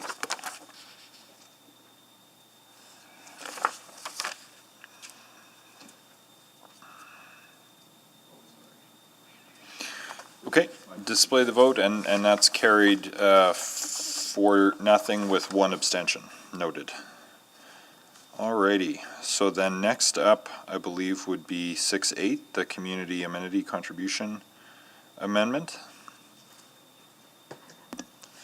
Oh, I guess I could move. I'm going to stay here now. Sorry about that. So the proposal before you today in this policy exempts 12 or fewer units. And it's really as a result of wanting to remove barriers for infill development, and it connects to our policy direction. Administration doesn't have a formal presentation, but on the line to answer questions are Sean Boley, or one of our senior planners, and Travis Pollock. Thank you very much. We have Ms. Samji here from IDEA or Infill Edmonton is what it says. I don't know if you've rebranded, but anyway, Ms. Samji, you've been here before. You know the drill. You've got 5 minutes for your comments. Go ahead. Good morning, everyone. And no, we have not rebranded. Sorry about that. Thank you so much, and I appreciate your time today.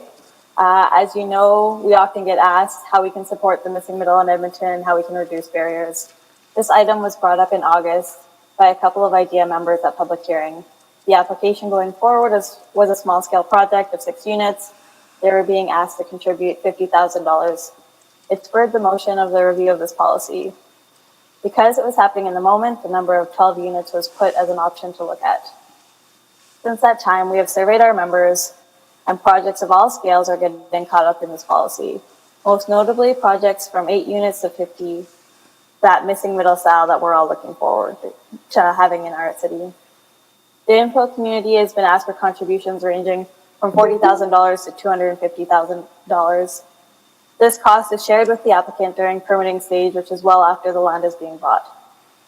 We have heard from people that projects didn't move forward because of this extra layer of financial ask on top of asbestos removal, land assembly, and high costs of hydrants and water main upgrades, which we are working with EPCO around because we know that we need to address this to allow for medium-scale projects to move forward. This policy was first initiated to help mitigate some of the high impacts that towers were having on communities and give communities tools during negotiations.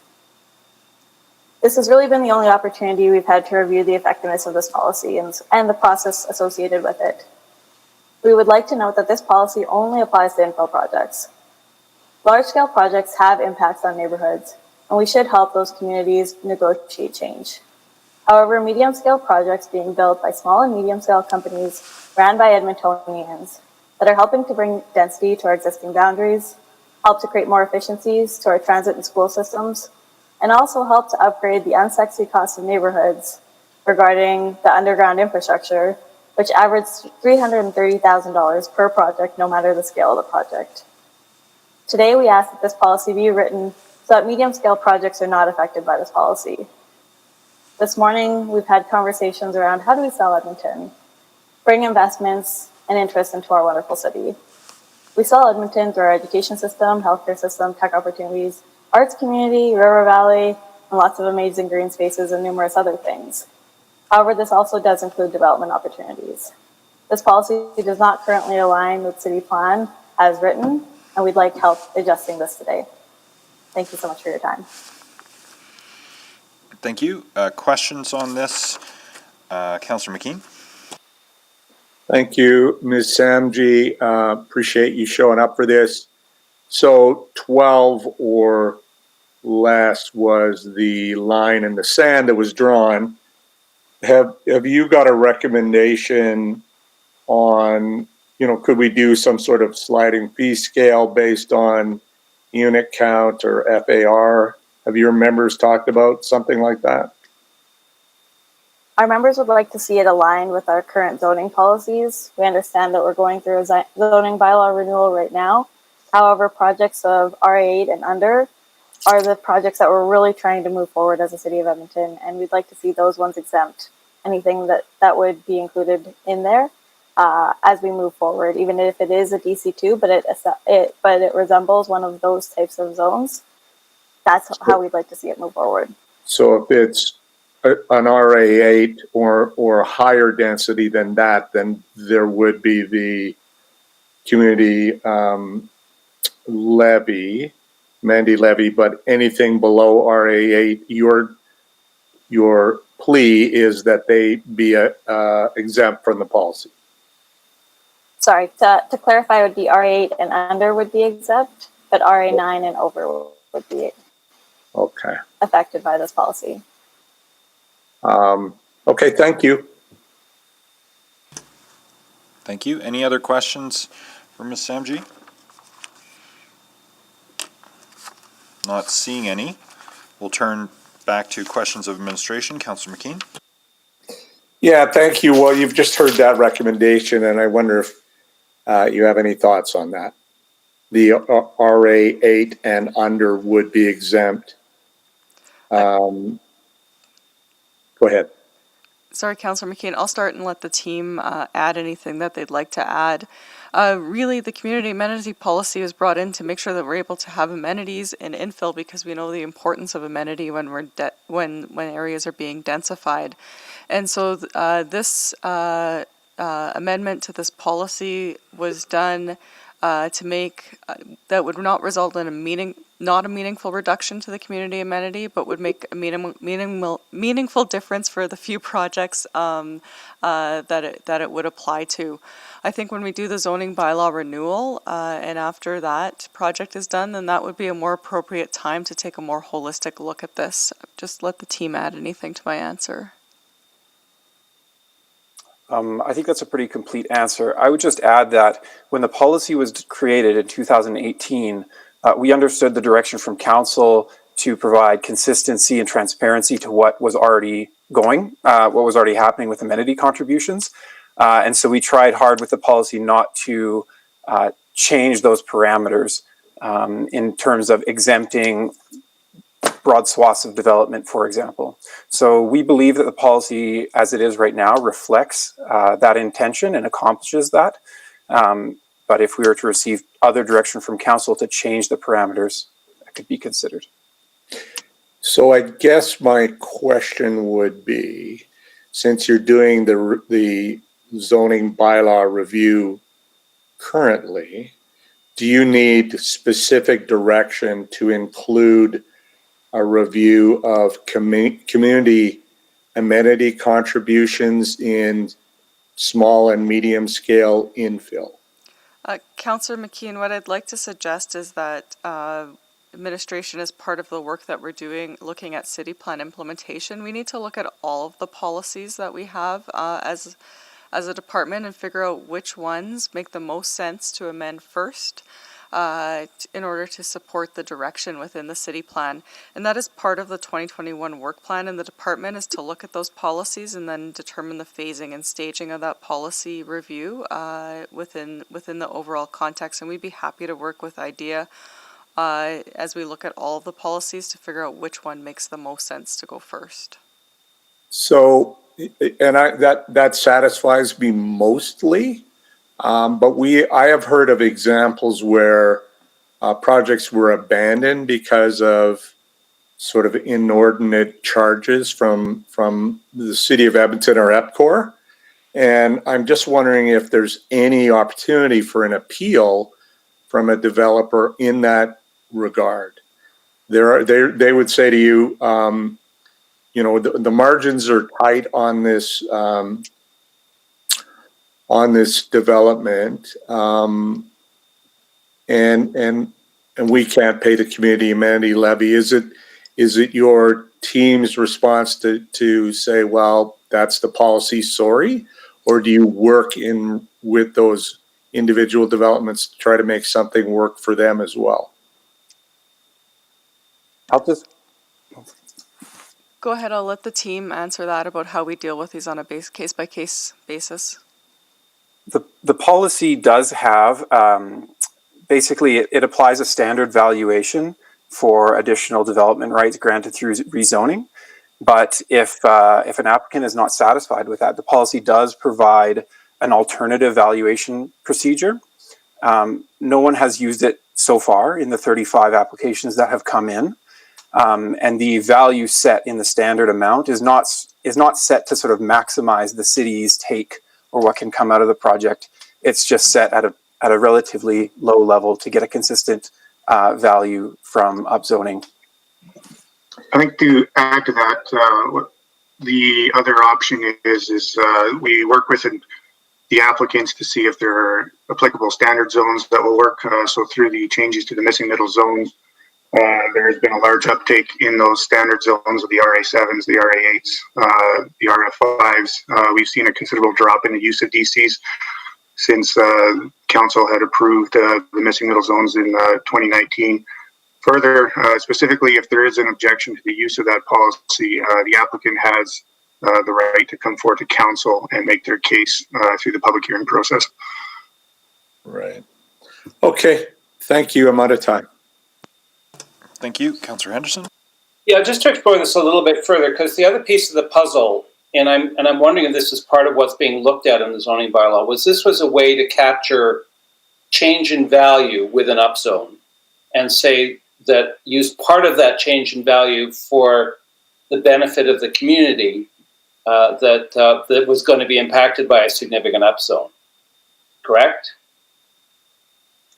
That's correct. So, and we might well, and arguably just doing it in DCs is part of the problem. But that was the only place we could do it right now without opening the entire zoning bylaw, I'm guessing also, correct? That is also correct. So I'm wondering if the larger question that needs to get looked at here is how this will apply to and because I know this is something Vancouver's done for years, is be able to capture that value to the benefit of the community where there's a significant change. So the issue here isn't whether it's RA8. The issue is it going from RA7 to RA8, or is it going from RF1 to RA8? And if it's going from RF1 to RA8, there's a significant added stress on the community and a significant added value being added, arguably, to the property. And that you'd want to be able to capture some of that change in value in order to deal with that stress, correct? That is correct. So are we looking at that in the zoning bylaw to actually have a look at how that might apply to large scale jumps in zoning as opposed to whether or not it's a DC2 or a, because maybe that's the best place to look at this question. I think it is a larger citywide question, not necessarily a zoning bylaw, but through the growth management conversations and how development contributes to the provision of amenities throughout the city when we look through these large infill intensive scenarios through city plan and nodes and corridors approach. Okay, but right now, if the upzone is not that significant, it's not going to be the amenity contribution is going to be based on the amount of upzone, not on the ultimate zone, correct? That is correct. So if you're going from RA7 to RA8, or the equivalent of RA7 to a DC2 that's RA8, it's not going to be significant. It's only if you're going from RF1 to a DC2 that would be equivalent of an RA8 that it might be a higher amount. That's correct. The rate is applied to the additional area created through the rezoning, additional developable area. Okay. Great, thanks, that helps. Other questions? Someone want to put the recommendation on the floor? Mr. Mayor, I'll do that and I'll speak to it briefly. Okay, go ahead. Yeah, I will move this with the knowledge that, first of all, it moves the needle in the right direction, I think, towards reducing some of the barriers to missing middle. And I'm satisfied that administration will continue to look at this through the review of the zoning bylaw, and that there is also, because the DC, it'll come to council, and there would be a right at that hearing for the applicant to make some further plea around the costs of the community amenity contribution. I hope it doesn't deter people from getting to the hearing, but this is a start, and this tends to be the way things move, is we start somewhere, and so I appreciate that. I think it was my motion originally, so I had best support this, and hope that IDEA, that as Ms. McCabe said, IDEA and administration will be able to continue to churn away on this and see if the policy needs further work on it. Thank you. Thank you. Any other comments on this one? Not seeing any. Please vote.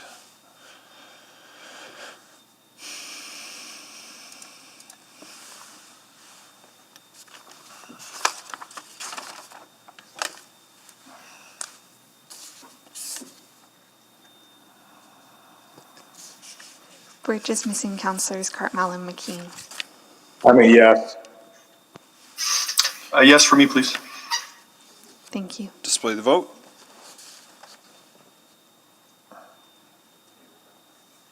Apologies. We'll display it now. Thank you. Carried. And Mr. Mayor, I just wanted to loop back to item 612, that Councillor Cartmell had indicated that he needed to abstain, but section 172 of the MGA just requires that he provide a high-level reason. So just if we could have that on the record, please. Well, I'm sorry. I have a son that works at Fort Edmonton Park, so I have a bit of a conflict there. Thank you very much. Thank you.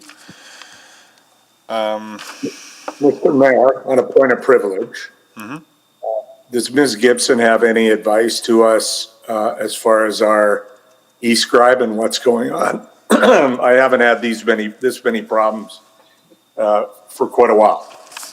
Yes, and we're having issues on our end as well. We are working with eScribe to try and resolve those as quickly as possible, but it sounds like some of them will take a little bit longer to resolve. So we'll keep you updated.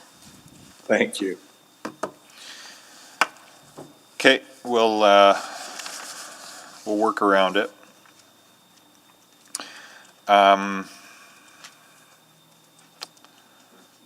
6:13, we can probably squeak in at least the speakers before lunch. So is there a presentation on 6:13 or introductory comments? Just waiting to see if the team is on. I don't believe so, so we can go straight to speakers. Okay. Now we did have... There should be a presentation on 6:13. Mr. Mayor, I think you're being optimistic. We're trying to get this done in 10 minutes. Well, I wasn't proposing to get it done, only hear from the speakers, but... Fair enough. Apologies.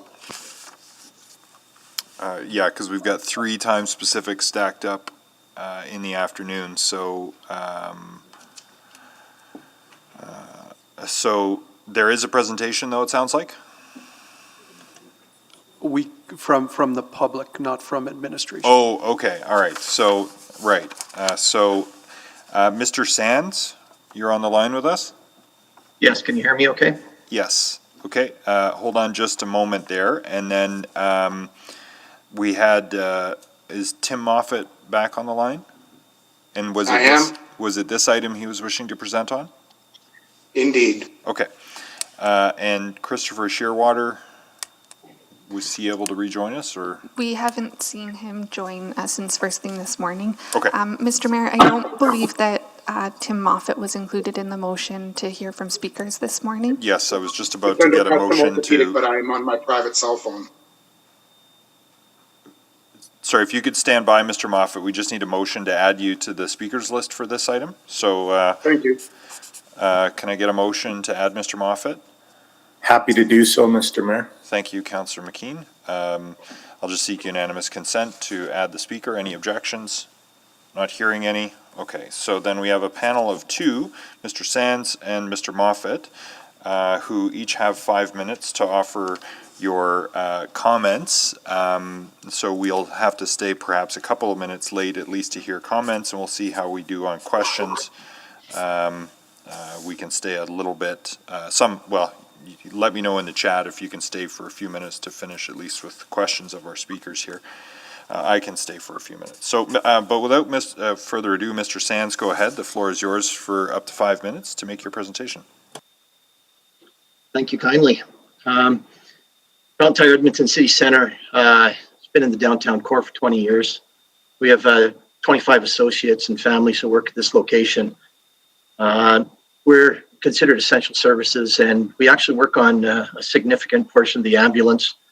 We have a major fleet of 50 vehicles that deliver medical supplies, 200 provincial government vehicles, and we are one of the last remaining automotive centers in the downtown core.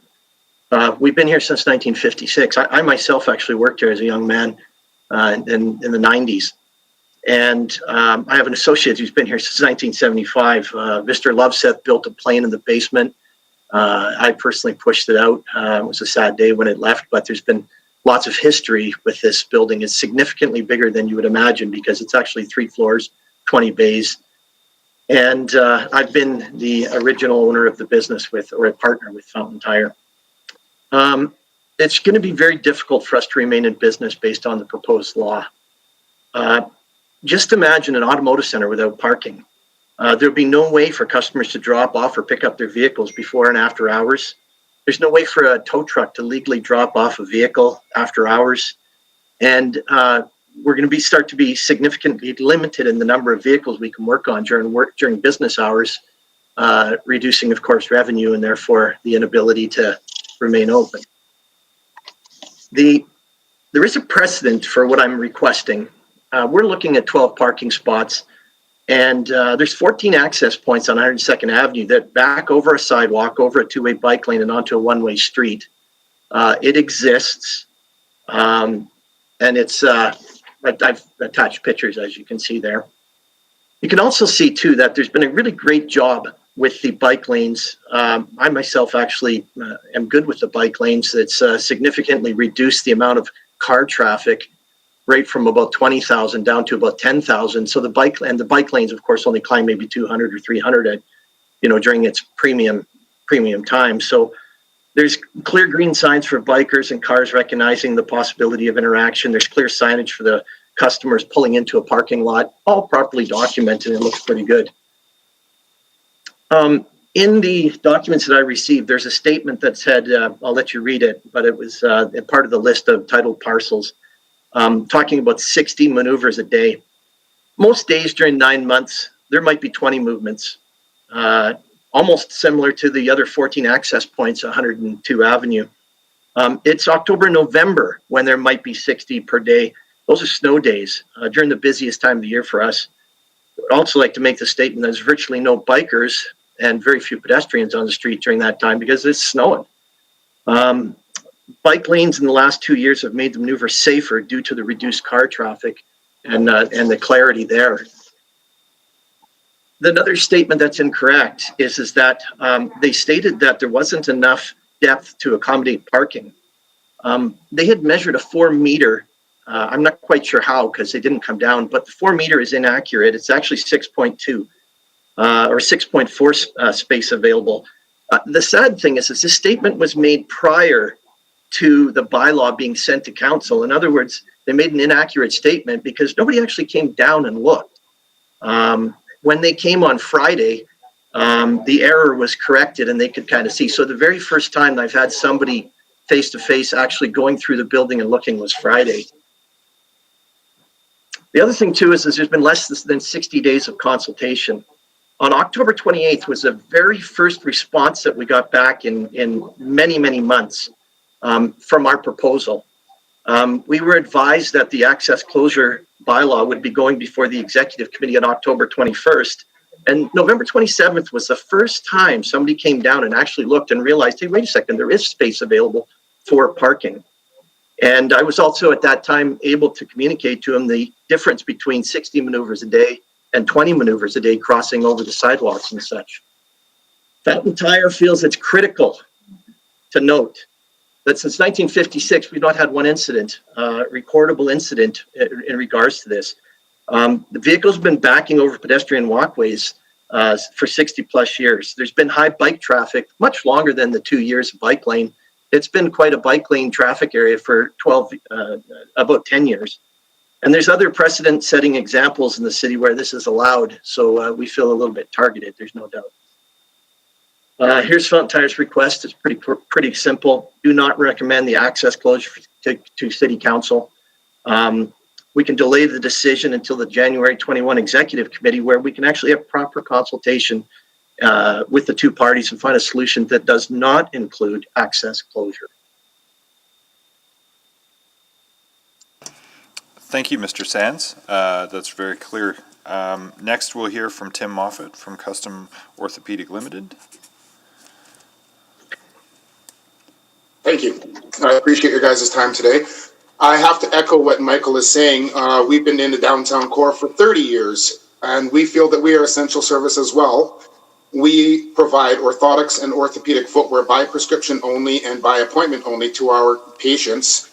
And we have a number of doctors and nurses, and this happened throughout the first half of this pandemic when we were shut down. We were told that we were non-essential. And yet we have these professionals that are working and helping these COVID patients, calling us, begging us, can I please get some orthotics and shoes because I'm on my feet 24/7.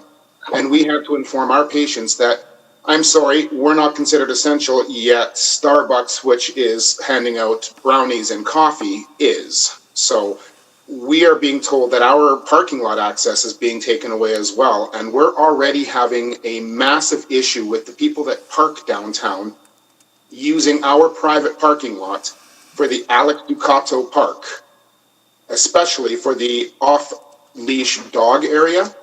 There's been quite a few incidents where we've had to have people tagged and towed for this reason, and we've called the city on multiple occasions asking them to give us some guidance and a little bit of help with some signage to indicate where people should and shouldn't be.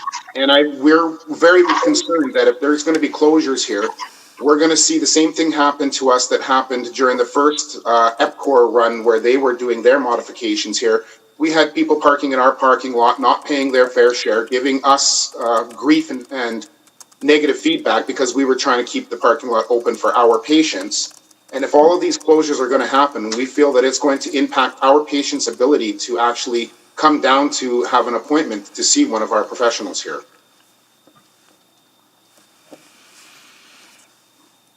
Well, thank you, Mr. Moffat, for those comments. We'll go to questions now. Councillor McKee. Am I allowed to ask a question as well?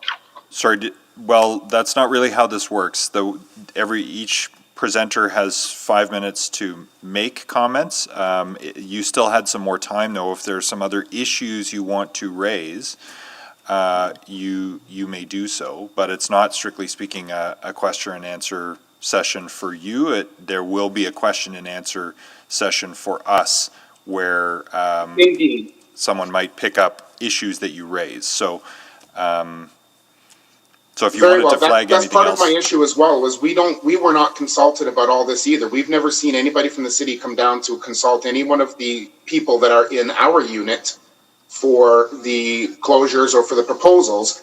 And I was curious as to, is that part of the normal process? Should they be coming to talk to the business owners that are through this area? Because like Michael said, we don't get contacted face to face for very much of this stuff. And I would like to know why that is.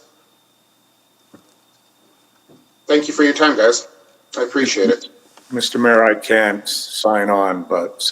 Go ahead, Scott. Yeah, thanks. Timothy, so you're leasing space in the building. You're not the landowner, is that right? That is correct. Yeah, so the city may have reached out and engaged with the landowner, so you are suggesting that... So you're talking about tagging and towing. Are you sort of the de facto property manager there, or what? Currently, it is monitored by InPark as a secondary company that is doing that for us. But yes, the owner of the building has given me authority to do tagging and towing along with those. Okay. Yeah, I just wondered what your role was there. So are there options off the street to get into the parking lot? And if so, what is the issue with closing off access from 102? Indeed, there is a back lane. However, that back lane is the main access port to the Addictions Council, which is right behind us. Right. And oftentimes there are city vehicles parked in that area, blocking everybody's access, both to our parking lot, to the downstairs parking that we have here, and to their Addictions Council small parking area as well. Yeah. Beyond that, it's literally just the multiple closures that are going to be here. The city parking on the street will be taken away, which means we will only have the parking available for us literally in our parking lot. And as I said before, we've had a massive issue with people parking in our parking lots from various other subcontractors, ignoring the rules, not paying their fair share, and taking up the private parking spaces that we pay for. Yeah. Yeah, sort of unrelated to the LRT, but I hear you. So you would like an opportunity to work with the city. So I will ask about timing and whether or not our folks could go out and have another discussion with you around options. Our other speaker, Fountain Tire, who has disappeared off my screen, Are you still with us? Ah, there you are, Mr. Sands. By the way, thank you. Roxanne says you're really nice. So that's good to hear. Are there options for you from the street, or is it that those parking spots on the north side of your building are sort of segregated? The options are getting very limited. When those 12 parking spots are available, like everything flows naturally for our business. We would have to get parking off of our property. And I'm sure you're aware, the west of us, there's a development going on sometime in the next year and a half or maybe 2 years, could be 3 years, who knows, which will eliminate significant portions of parking, over 125 parking spots. And that would only leave the parking spot directly south of us.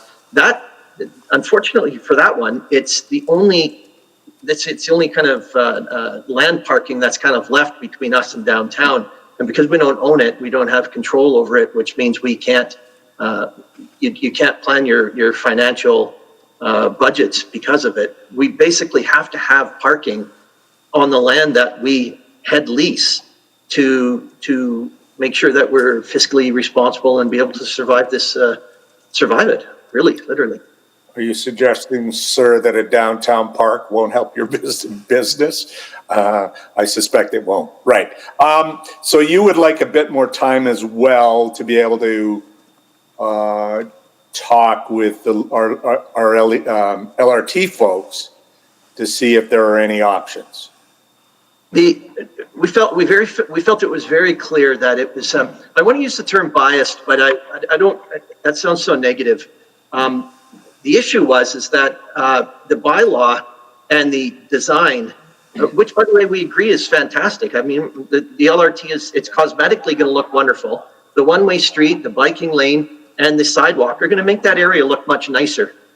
So we're not against any of that. All we're asking for is, instead of putting a curb there, just make sure that we can drive over it so we can access our parking. Because they didn't come down until Friday is like less than 4 working hours ago, if you think about the weekend. That's the first time where they actually came down. I was able to show them, look, it isn't 60 movements a day, it's 20 movements a day. Look at the space, and they thought it was only 4 meters, but after they saw what I was talking about, it's actually 6.4 meters, which is ample room. So there should be things that we can do to make sure that this works. And but it was just kind of ramrodded through, unfortunately. I will undertake to ask your questions and see if there's any middle path here. So thank you both for your presentations this morning. Any other questions for our 2 presenters? Don't see any. Well, thank you, Mr. Sands and Mr. Moffat, for registering those concerns and invitations for further conversation. We will pause here now because we're a little bit over our orders of the day. Unfortunately, we won't come back to this item until some other time specifics that come first in the afternoon. But stay tuned in the afternoon, and we can let you know when we're coming back to those items, so you don't have to stay on the whole time. We can have clerks reach out to you with a few minutes' notice when we're getting close to them. So we promise we won't get into that discussion without letting you know. Okay, so let's recess now until 1:30, at which point we'll pick up with the 6-9, and then 6-11, and then 6-10, and then we'll loop back to questions of admin on 6-13. Okay, thank you, everyone.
We'll roll call in 30 seconds here.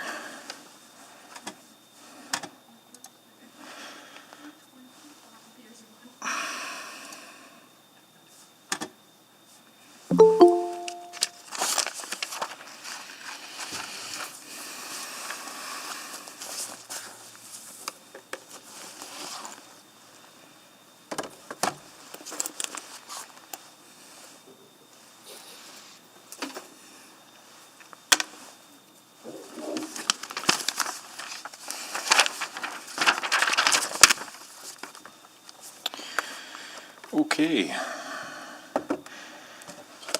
Just check in on attendance here. Councillor McKean? I am here. Good day. Councillor Cartmel? Good afternoon. Howdy. Councillor Hamilton? Good afternoon. Good afternoon. And Councillor Walters? Present. Super. Any other members of council joining us at this time? Councillor Henderson, I see. I'm still here. Yep. Councillor Esslinger? Well, welcome to all of you. Let's now hear on 6.9, Connect Edmonton Strategic Goal of Healthy City. Ms. McCabe. We have a short presentation that summarizes the report if you'd like, or we can go direct to questions, whatever committee would like. Would anybody like the presentation?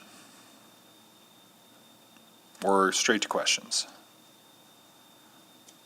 Straight to questions, I think it is, if it's just reiterating the report. It was an excellent summary, so thank you for that.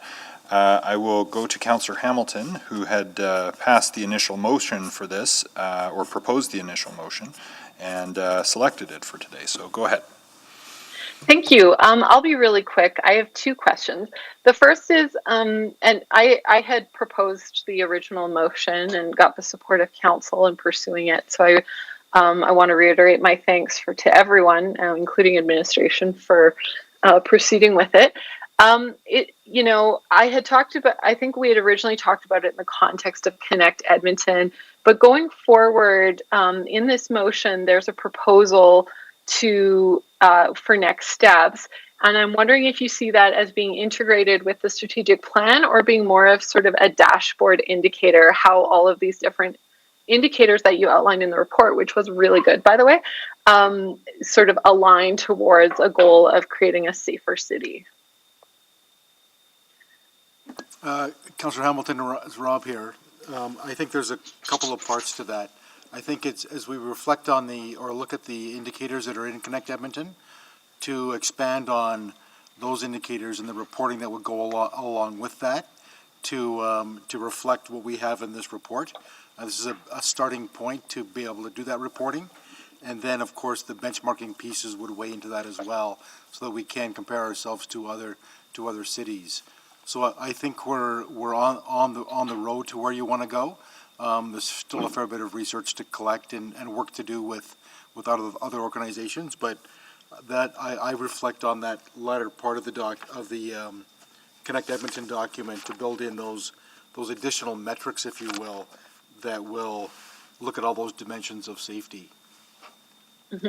Okay, thank you. The second question I have is that, and I see Councillor Esslinger has clicked on, so I might be stealing her thunder a little bit, but there wasn't an explicit mention of WAVE and the work WAVE has done regarding creating safer cities for women in the city of Edmonton, but you do mention safe cities. So are you sort of encapsulating that work under the Safe Cities banner, or could WAVE, like the work that WAVE is doing and their metrics, be drawn into that?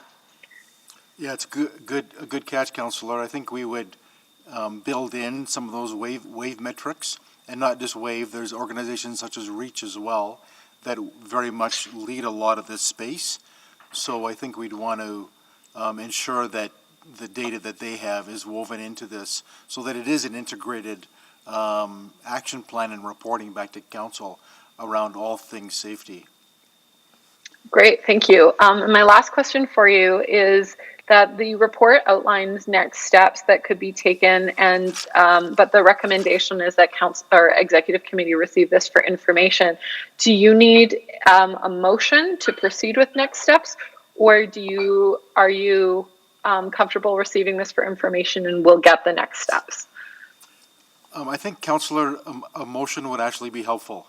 All right. I mean, I think it's council directed then, and certainly this is in our work plan, but I think that a council motion will just give it that extra impetus to deliver, basically. Great. Well, I will put forward a motion after Councillor Esslinger and other councillors have a chance to answer or ask their questions. Thank you. Thank you. Councillor Essinger? Thank you, and thank you very much for this, and I look forward to seeing the future work. Councillor Hamilton asked about WAVE and their work, but I was also wondering where we envision the work under gender-based violence prevention fitting in here. It's not mentioned anywhere in any of the document I could find, though I might have missed it. No, I don't think you did, Councillor. I think that might have been a bit of an oversight, but we can certainly circle back and make sure that that is embedded in this work. Again, all the different dimensions of safety, and it's certainly a lofty goal, and we've tried to frame the sub-dimensions of that into a bit of a framework, but maybe that was a bit of maybe a bit of an oversight. Thank you, I'd appreciate that. And just in attachment 4, something jumped out at me, and I just want to feel assured that's not the intent. Under 5.1, it says, I want to preserve what matters most, and it talks all about hard infrastructure. And I thought we were really focusing on people, but the word is not in there anywhere, and I wondered if that was implied somewhere else. Councillor, that's a mapping of city plan safety outcomes to the values in the city plan. And the thing with the city plan is it's a fully integrated plan. So in our mapping, it was probably just one of those things that we could have put some of those other outcomes into that section. And that's a really good observation that you've made there. It wasn't intentional. This is about it. The point of the report is that safety is much more than just one aspect, that there's a number of different areas that you need to look at in order to make the safest city. So that's a very good observation. Thank you for that. Thank you. Sometimes it's somewhere and I haven't saw that. The other one is under the access within my city. It really talks about the transportation system, and but it doesn't talk about the safety aspect. Is that implied somewhere else? Because I think that was what we heard through the Safe Cities work, which is mentioned somewhere else. Agreed, and I think that's back to the comment I made about that mapping might not have been what we intended to be reflecting there, but the idea is that there's a number of different places in the city plan where it speaks to safety in a number of different aspects, and by mapping it that way, we might have made it look more siloed than it actually is. Okay. No, I mean, it's great work. I'm excited to see where we can go with this, and lots of layers to it. And I appreciate the intersectionality of many of the items. So I think that's very positive. The one that jumped out at me was housing. We know that one of the barriers for women leaving domestic violence is affordable housing. So it's implied here, but it's got a lot of pieces to it. So thank you very much. That's all my questions. Thank you. Councillor McKean? Thank you. Thanks, Don. I wanted to ask if we are drawing enough on the intelligence gathered by the Recover team in the work it's done to date. It's ethnographic research, which when it was presented to me, I thought was absolutely eye-opening around, it's a very, very specific community of people, and it would talk about their aspirations and what makes them feel safe. Are we tapping into Recover? Councillor, go ahead. We've tried to acknowledge and kind of almost elevate Recover into our thinking around our strategic actions. So we have affordable housing, poverty elimination, Recover, and Vision Zero as 4 important dimensions of of where this should go. So it's certainly scoped into our thinking, but we'll certainly take that back and make sure it is one of our key pieces of elements of this work. Yeah, I think it may be one of our blind spots, and maybe I use that term "our" much too generously or critically. I mean, maybe it was just my blind spot, but I think sometimes we're so focused on the technical we forget the psychological and the social, the anthropological, and those. That's where my eyes were really opened by Recover, and also by a really good report done by some Northwest College folks as well. And I sometimes wonder if we need to have challenge panels like we do around our performance and service review for some of these documents, where you'd put together a panel of outsiders who would look at it from a different lens, mental health, from sociology, anthropology, all those things, and look at it, because I sometimes wonder if we get our priorities straight. Like, for example, in planning, I know there's been a new school or emerging school of planning that looks at the impact on mental health of how we design our cities and our neighborhoods and our infrastructure. And I'm wondering if we're aware of that and acknowledging that. Ms. McCabe, I think that one's for you.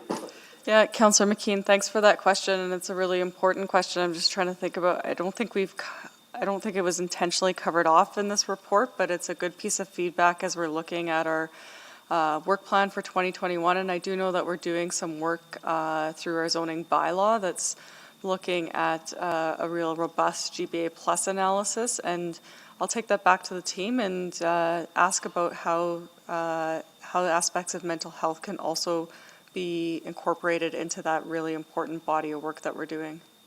So yeah, I've met with two people who are studying or have studied urban design and its impact on mental health. And that would probably overlap with a sense of safety and a sense of connectedness, and just getting those sort of fresh eyes on this issue would, I think, be really valuable for all of us. So I'd be happy to talk to you further about that, Ms. McCabe, and give you those names. But yeah, I think it's an interesting challenge to open our eyes to maybe new people or new ways of looking at this. And I think maybe Recover comes up again this week at another committee, but I think they've done such fantastic work, and we'd be remiss to not include their insights in the work we're doing. Thank you, Mr. Mayor.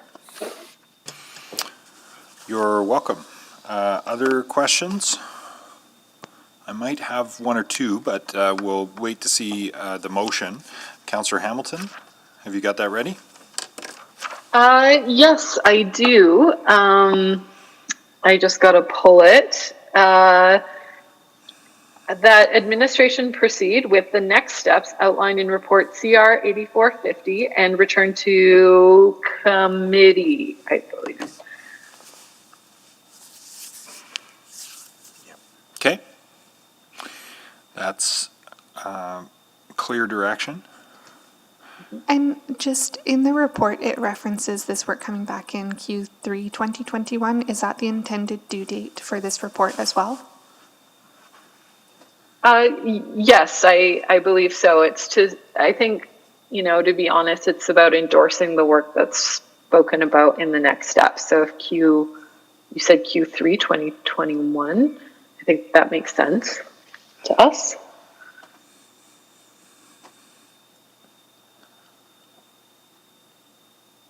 Yeah, that puts it July, August, September, so. We don't lose the thread on that. Yeah. But leaves it fairly flexible to come during that time, so. Okay. Questions on the motion? Speaking to the motion? I might jump in real quick here then. And in reflection, no questions that won't get answered when it comes back in the next round of discussion. But I have similar thoughts to Councillor McKean, and will reserve the thoughts about all of the moving pieces of work for committee later this week, where there is some excellent work happening on the front lines of this, and excellent work that REACH has done, related work that Edmonton Poverty Edmonton has been working on. Our homelessness work intersects with this, and the work of a number of initiatives, from Recover to gender-based violence, to the anti-racism work that's continuing. So I think the intersectionality of all of this is the point. And I hope that between now and then we will think about perhaps consolidation of some of these different efforts, because I think many of them are driving at the same things, and there may be a different approach to how we pull all those threads together. So I hope that will be part of, and it seems to me from this report and the others that are coming later this week, that there's an opportunity for continued conversation about that, and through that we can get leverage to achieve this goal. And I believe, like I think the police chief and the police service, that the social determinants of health are also in many cases the social determinants of community safety, if not near perfect overlap. And so I think all of this work is connected. And I think framing it in the context of a healthier city and healthy community that is a safer community, I think rather than those things being at odds from each other or at cross purposes, they're all actually the same objective, just expressed differently. And I think one of the things I've reflected on in the last week, as people have asked me what's different from 8 years ago or 13 years ago, is I think this city's capacity to take on those questions with community partners at the level of complexity they deserve is really high, and is deserving. That capacity is deserving of application to these questions. And so appreciate the report, appreciate the motion, look forward to the next iteration of it. We are going to discuss it 18 different ways from 12 different directions between now and then, but I think that's the point. So anyway, I'll leave it there and see if there's anyone else before we go to Councillor Hamilton to close. Councillor Hamilton? Thank you. I'm not going to belabor, this, but I do thank administration for putting together a really good report that I think got to the heart of a really good question, is that, how are our investments in creating a healthier city, how are our investments in creating a more equitable city adding to, I think, an overarching goal of creating a safer city. And we are starting to see those threads come together. I think you put that really well, Mayor Iveson. And I look forward to seeing how this conversation develops and how we can integrate a lot of the work that we're doing in creating a healthy, more equitable city with our desire to see a safer city. So, thank you. Thank you. Please vote.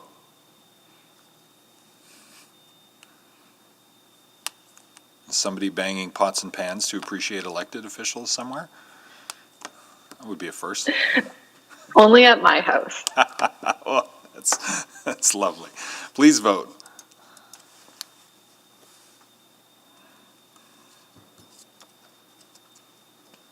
I'm trying, but it won't submit. I'm a yes. Thank you. And we're missing Councillor Cartmel as well. And just for everyone's awareness, I can see that you're all in the correct meeting. So it's not you, it's the system. I'm a yes as well. Thank you. We have 5 votes, Mr. Mayor. Thank you. Display the vote, please. That's carried unanimously. Okay, we'll go on to the second item at 1:30, which is the Climate Resilient Edmonton Adaptation Strategy and Action Plan to adopt the city's adaptation plan. I have some short opening comments. The effects of climate or changing climate are impacting our country and communities, and taking action to build resilience supports Edmonton to remain a vibrant, safe, and healthy community, as well as an attractive place for investment for generations to come. Administration has brought forward this item to meet a procedural requirement to advance the Climate Resilient Edmonton Plan. This plan was previously presented to Executive Committee on November 13th, 2018, where it was received for information. City Council then approved funding for the implementation of the strategy through the 2019 to 2022 operating budget. As you're aware, the City of Edmonton Charter Regulation came into effect on April 4th, 2018, and it states that the city must establish 2 climate change plans, a mitigation plan and an adaptation plan. The plans must be adopted by resolution of council, and the plans are to be received every 5 years reviewed every 5 years with public participation. The charter requires the City of Edmonton to establish both of these plans by December 31st of this year, but City Council recently passed a motion to request an extension to the deadline for the mitigation plan. However, we're here today to meet the charter requirements for the adoption of our adaptation plan, and we'd be happy to answer any questions you may have. Thank you. This one had been selected by Councillor Cartmel. No, it wasn't me, Mayor Epson. Councillor Walters, sorry, I mislabeled this. Go ahead. That's okay. So thank you for this. This is a pretty amazing work, actually, just to note off the start, the engagement, particularly when you look at the accomplishment of all the... Excuse me, Councillor Walters and Mr. Mayor, there's a speaker on this item. I am so sorry. Mr. Pearsall from the Energy Transition Climate Resilience Committee was registered to speak to this, is registered in fact, so I apologize, Mr. Pearsall. No worries. The floor is yours. I'm not seeing... You might need to reverse your camera. There we go. Thank you. I have just a short, some comments to make, and on behalf of our committee, and I'm not sure if Chelsea and Shiraz, our co-chairs, have made it, but I'm the chair of the adaptation subcommittee. So we're recommending that council adopt the Climate Resilient Edmonton Adaptation Strategy and Plan. We applaud the city for its foresight and investment in the depth of research and analysis underpinning the plan, and for leveraging existing relationships within stakeholders that are affected. Climate mitigation and climate adaptation, in our view, are 2 necessary responses required to address issues of climate change. There are these two responses are tightly coupled tactics. The longer it takes to achieve global climate mitigation success, the greater the requirement for adaptation measures at the local level. So we acknowledge that we are experiencing very challenging times financially, and climate change adaptation measures are an added financial burden. However, it is important to remember that 80% of the costliest Canadian disasters related to climate have occurred in Alberta since 2019. We recommend that all new projects, plans, and policies be assessed for vulnerability to known and predicted climate threats. Further, climate change and biodiversity are cross-cutting themes that require good responses from all parts of an organization. Accordingly, we also recommend a governance model that requires accountability from every administrative business area and feel it's necessary if you are to make meaningful progress on these issues. So on behalf of the Energy Transition Climate Resilience Committee, we are pleased to provide our assessment and recommendations and encourage you to stay the course on these challenging issues. Thank you very much. Thank you, Mr. Pearsall, for sticking with us on this work. Questions for Grant? I have one, Mr. Mayor. Go ahead, Councillor Walters. So this is nice to see you, Grant. It's been a while. I'm going to ask this of administration in a second, but can you maybe action 2 of the first pathway, which is that we develop a vulnerability risk assessment. So basically a model of where we're most vulnerable and what we should do about it, is how I read that.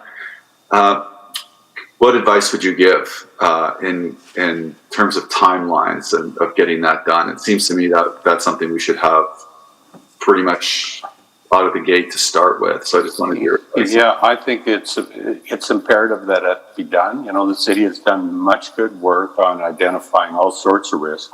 I'm not sure if that climate adaptation was given enough attention. You know, it's a fast changing field that we have. So to dig into that right now and start to understand it better would be good for everyone. Are there some things that we've done that you are automatically obvious to you that are worth noting in terms of adaptation? You know, well, I think the work with flooding. Yeah, sorry. The work with flooding and particularly the overland flooding that the City of Edmonton Drainage Branch started and now EPCOR has is very important work. Might very well be one of our biggest threats to property.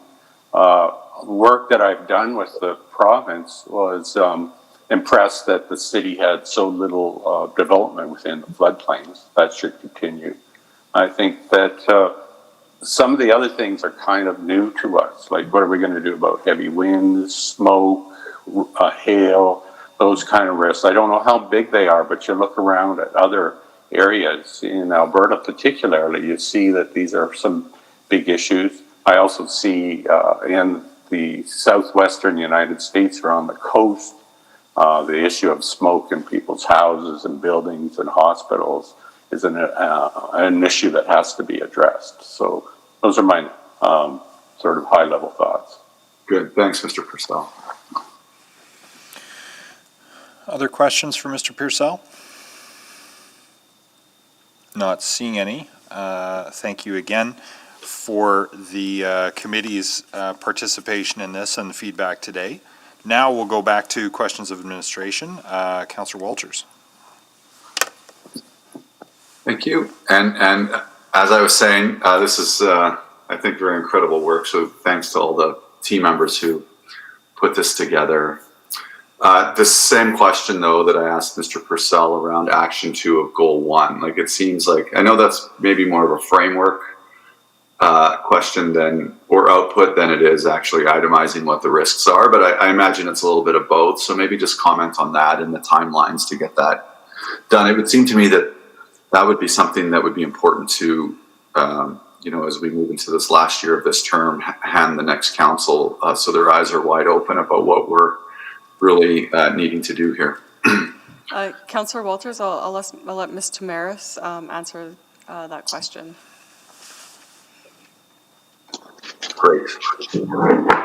Hi, yes. So administration has developed a vulnerability and risk assessment process, and that was what was used to help develop the strategy. It was citywide. Since that time, we've undertaken some additional work to identify vulnerabilities and adaptive capacity at a neighborhood level. And so we now have an assessment. It's about an index really of about 40 indicators that'll help identify neighborhood level vulnerabilities. And we have this rolled up into an index that we can present to council every year as part of Connect Edmonton indicators.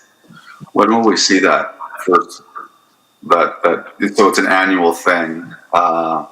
Will we get one in the spring or sometime in 2021? Councillor Walters, you'll definitely get it sometime in 2021 when we report back on the Connect Edmonton indicators, and I'm just trying to confirm what month we're bringing that back. Okay. And that's fine. You can just let me know. As long as it's coming, and I just wanted to confirm that. I also think, related to my second question to Mr. Purcell about, you know, highlights, things that the city's already done and things, whether we've done them or we have identified them specifically and have specific plans to deal with them. I think this is a very comprehensive report and it's a charter requirement, but there's a communications piece to this where we could lift up some of that and begin to demonstrate and show our citizens that that we're dealing with this. So maybe just a comment on the strategy there. Thank you for that feedback, Councillor Walters, in terms of the communications of the work that's already been underway and the fantastic work that this team has done in terms of, I would say, leading the country in this space in many areas. The work of EPCOR is one of the highlights in terms of the flood mitigation work, but I would let the team highlight a few of the other things that have been underway. Ms. Tamaris? Yeah, so if I was to group the work into kind of three buckets, there's a piece of work around preparing the community, and we have launched some new tools and resources for residents to help identify how they can prepare themselves for climate change. This includes an online tool at Climate Resilient Edmonton or climateresilienthome.ca. So people can identify adaptations they can make to their home. The second bucket is around really mainstreaming or integrating it into city processes. And so administration has been working to integrate climate resilience into asset management plans and pest management plans, into design and construction standards, really focusing on planning and infrastructure decisions because those get locked in. There was great work done by the city plan team to include a vulnerability and risk assessment, technical analysis, and work underway by the zoning bylaw team to include resilience into their update. And then the third bucket is really this transformational projects that Ms. McCabe was referring to, and EPCOR has the first transformational project around flood resilience for the community. Okay. So how much, and we'll get into this within when we get to 610, but how much of this lens was used to shape the report, the infrastructure and asset management report that we're going to talk about next? And maybe it's a question I should ask that group, but I thought I'd ask both of you. Yeah, Councillor Walters, it's definitely a lens that's being used throughout the organization. I think that would be, I don't know if Jason's on the line and could also answer that question. We'll play Jason for the next report, but maybe I just want to ensure that, it didn't jump out at me in a big way in the next report, which is why I wanted to talk about this first. And but maybe I'm misreading it or not seeing it, but it certainly didn't jump out to me. So I just want to make sure that we're all sort of integrated on this. We're definitely integrated and working across the organization, but I think we could answer those questions better with the next report as well. Okay, I'll hang tight. Thanks, Mr. Mayor. You're most welcome. So maybe I'll go next. I don't see, are there any other questions? So I just had two. One was generally speaking, and maybe I missed it, but there are a variety of scenarios of severity out there. And generally speaking, are we planning for the sort of the lower impact in the 2 degree space, or planning for the 3s and 4s, or sort of shooting down the middle, or what's the dominant planning assumption about the level of risk driven by warming at this point? I'll let Ms. Tamaris answer the details of that question, but I do know the team has run a variety of different scenarios to inform this work. Yes, we're looking at, not to be too technical, the different, the 4 main model pathways by the IPCC around emissions and global warming and climate change. So we are looking at all scenarios. When it comes to planning, it's a more complicated question, depending on the nature of the asset or the service. It might make more sense to use a specific scenario. So there's not a single answer on that. It's depending on the service and asset. Well, and that's fair, because I think, in the stormwater ones, for example, you can infer that there must be one of the dominant scenarios behind that. But in the rest of them, it's sort of an all perils kind of like to put your insurance hat on, or perhaps more as, a scouting analogy, be prepared for all of these different scenarios. So that's fair, and I won't drill into the technical on that. But I think maybe I'll save this for comments at the end. But the other question I have is much more specifically in, I think it's Action 8 of Path 1, or sorry, Goal 3. But anyway, it's the one that talks about a partnership with community stakeholders around resiliency hubs, supports and resources for residents to improve their capacity to cope with climate change and extreme weather. And the one before it is around working with local businesses to institute climate change readiness program. And I was reminded of Mr. McNichol's comments the other day about in construction industry willingness and interest in working with us on some kind of knowledge hub and some sort of space to rise to the challenge. Now that's more on the mitigation side, but it crosses over into the adaptation side as well, and in all senses around this issue. The public doesn't always make a policy distinction between the mitigation or prevention side and the adaptation or resiliency side. And so I just wanted to test whether Action 7 and 8 and 6 for that matter under Goal 3 have room for industry partnerships of the kind that we're hearing more and more industry willingness to consider. Absolutely they do, and we're advancing that conversation with the Edmonton Construction Association, looking for ways that we can work together to help everybody in this space.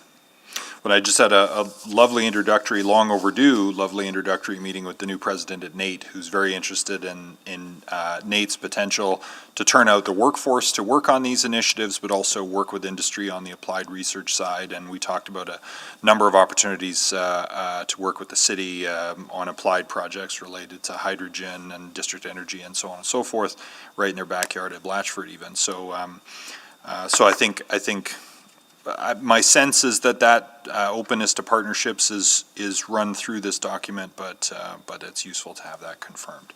So I don't think I have any other questions, actually. This was very, very well done. So, but I'll go to Councillor Walters next, if you have more. I do. Just, and based on your questions, this has been something that's been on my mind, which is we do in Goal 3, both here in the adaptation work plus mitigation work, have the Corporate Climate Leaders Program, which of course you're familiar with, Ms. Tamaris.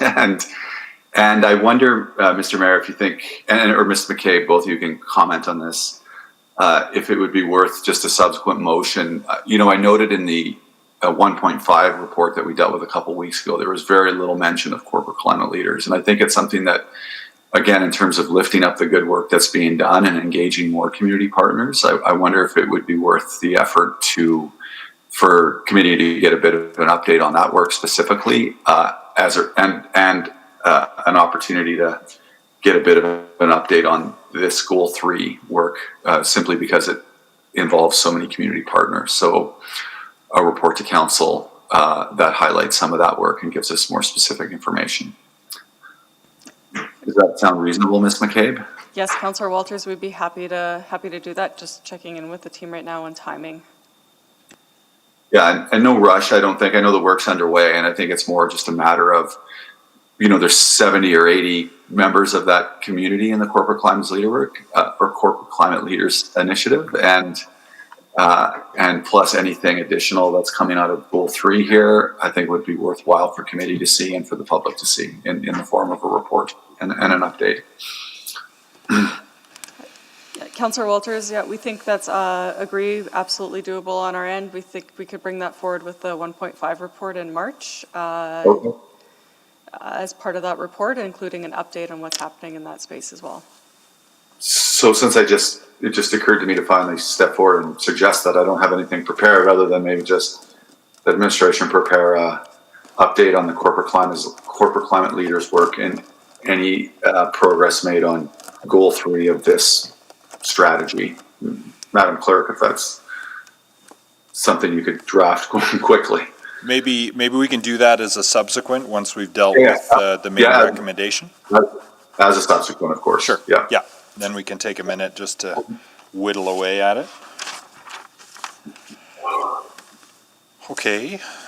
Did you have any other questions, Councillor Walters? No. Okay. That was it. Thanks. Do you want to move the recommendation of this?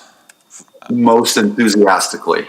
And excuse me, Mr. Mayor and Councillor Walters, there was a request from law that the recommendation, it says approve right now, and to replace that word with adopt, just to better align the language with what the city charter reads. Fine. Okay. So nonetheless, it's a recommendation to council, but with the adjustment that it be adopted.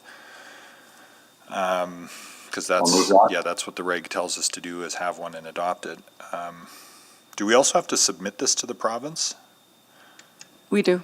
But not for approval, it's for information, or did they sign off? I believe it's for information as part of our charter requirements. Just to report that we've completed the obligation, okay? And that we intend to engage again in 5 years with public participation. Cool. All right, well, I look forward to sending that letter. All right, so the motion to recommend adoption of this to council is before us. Anyone wishing to speak to it?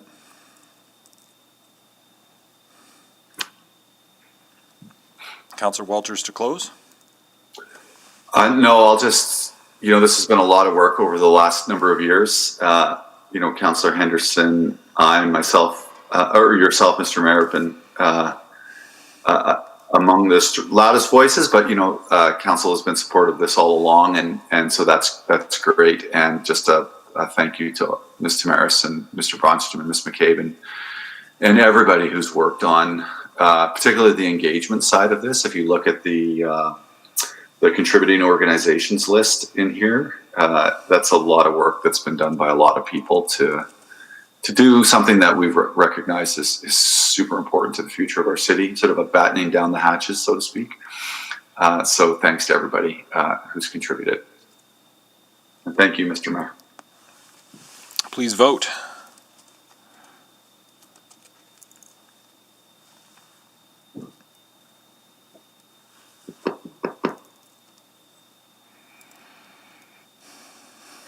We have 5 votes, Mr. Mayor.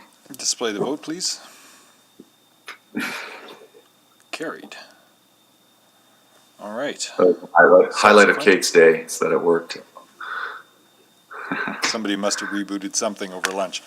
Have we got some wording for your subsequent there? I don't know. I do have something started, Councillor Walters, but there are a couple of gaps I couldn't type quite as quickly as you were speaking. If you happen to recall, I can try and fill in my gaps. So, Mr. Mayor, if it's okay, we could do it subsequent at the end. Can we hold it over till the end of the next item and just come back to it, or do it now? Yep, easily.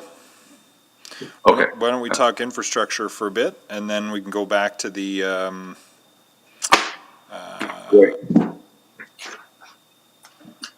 then we'll go back to the access closure item. Actually, yeah, we better stick with that. I don't think it'll be a long conversation on the infrastructure piece. So I see Mr. Sands there. We're going to get back to your item quickly. Bear with us. Thank you for your patience.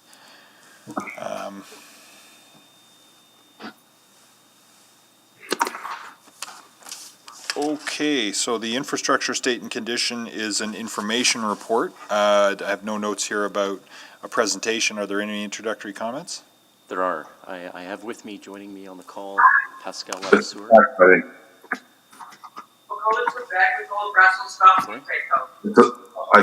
Councillor Walters, if you could mute.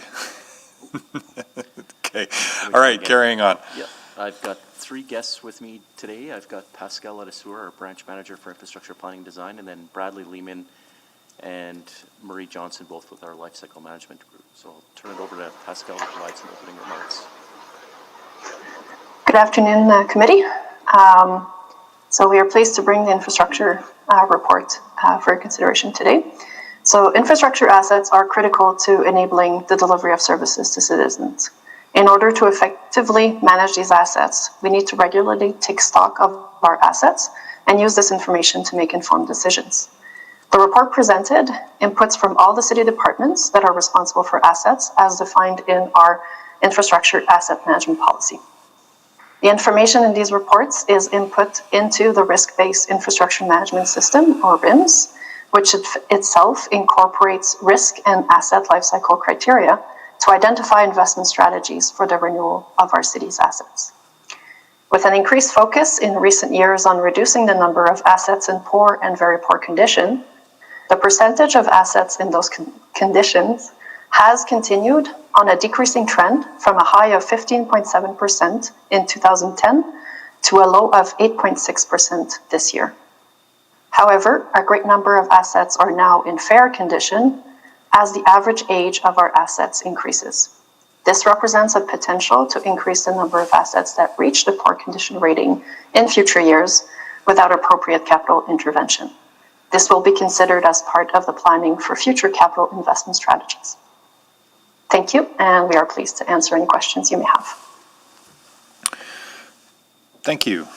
Councillor Walters, you'd selected this one as well. Go ahead.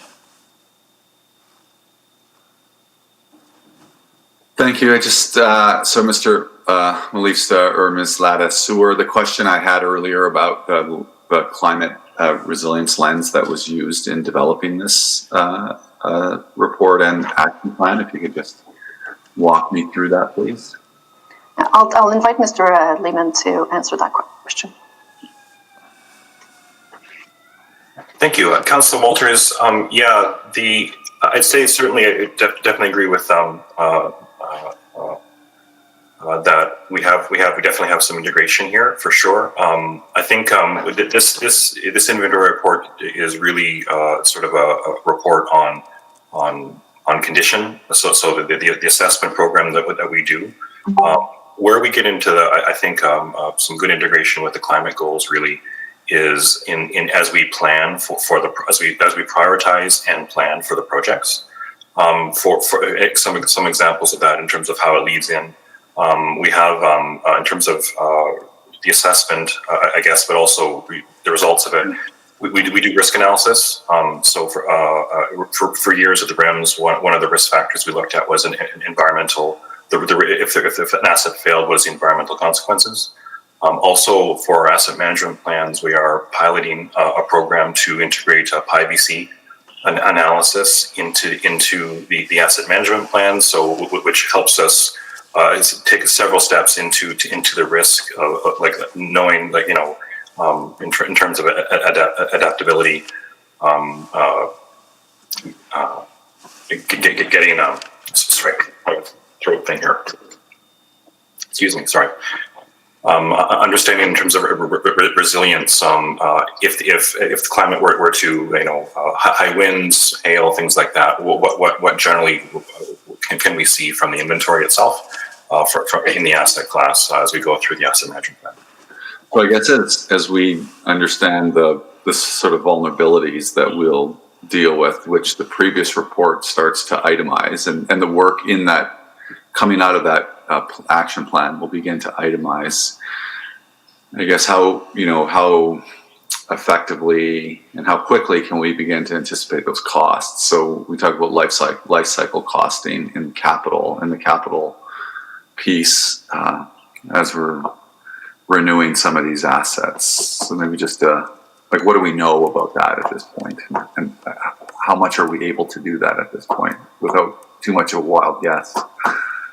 It is a challenging question because of the numerous that we're dealing with when it comes to evaluating the cost of a renewal of an asset. As you see in the report, we're talking about the physical condition, but also the demand capacity and the functionality of these assets. And so already we kind of go into consideration for, are we meeting modern equivalence, accessibility, sustainability? All those elements are part of the analysis that we would do more as we start planning of a project that would look to renew those assets. The risk that we look at when we consider the prioritization, as Mr. Lehman was mentioning, are elements that are also very critical, But I think the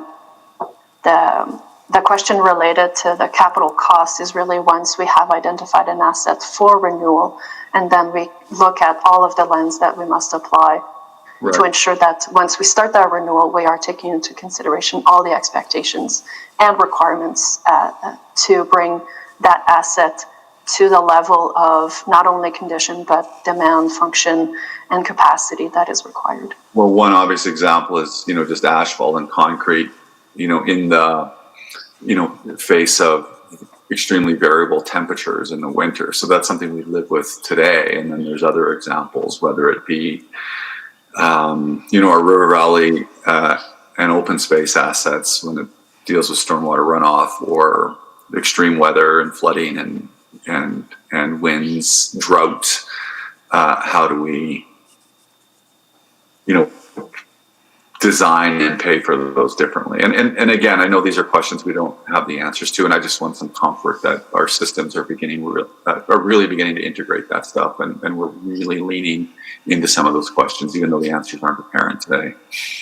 I think I can share that it happens one of two ways. One is at the micro level, at a project level, where essentially that type of kind of climate risk analysis is performed to help inform the design approach. And then really what this report starts to articulate is at a portfolio level or at a greater macro level, you can start to track some of those trends related to the vulnerabilities and risks associated with different asset groupings, like the ones you just described, whether it's asphalt and its vulnerability to environmental factors, freeze-thaw cycles, or flooding in River Valley. And that's part of what's helped informed how we've separated out these different asset groupings the way that we have. Knowing that we still have more work to do to advance this work, and that's what Mr. Lehman was speaking towards in relation to the asset management plans. Sorry. Okay, I'm out of time. Thanks, everybody. Thank you. Councillor Henderson? Really good work on all this. It's great to see, having lived with this now this is, I think, all the iteration that started it all before I was on council.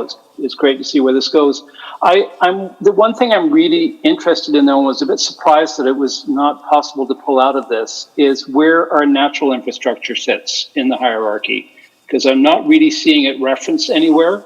And I think in light of the conversation we've just had about adaptation, it's become way more important to understand both what value we have in it, how we maintain it, and what the effects and the risks are if we can't. Particularly if climate's shifting and changing, it could get harder, not easier.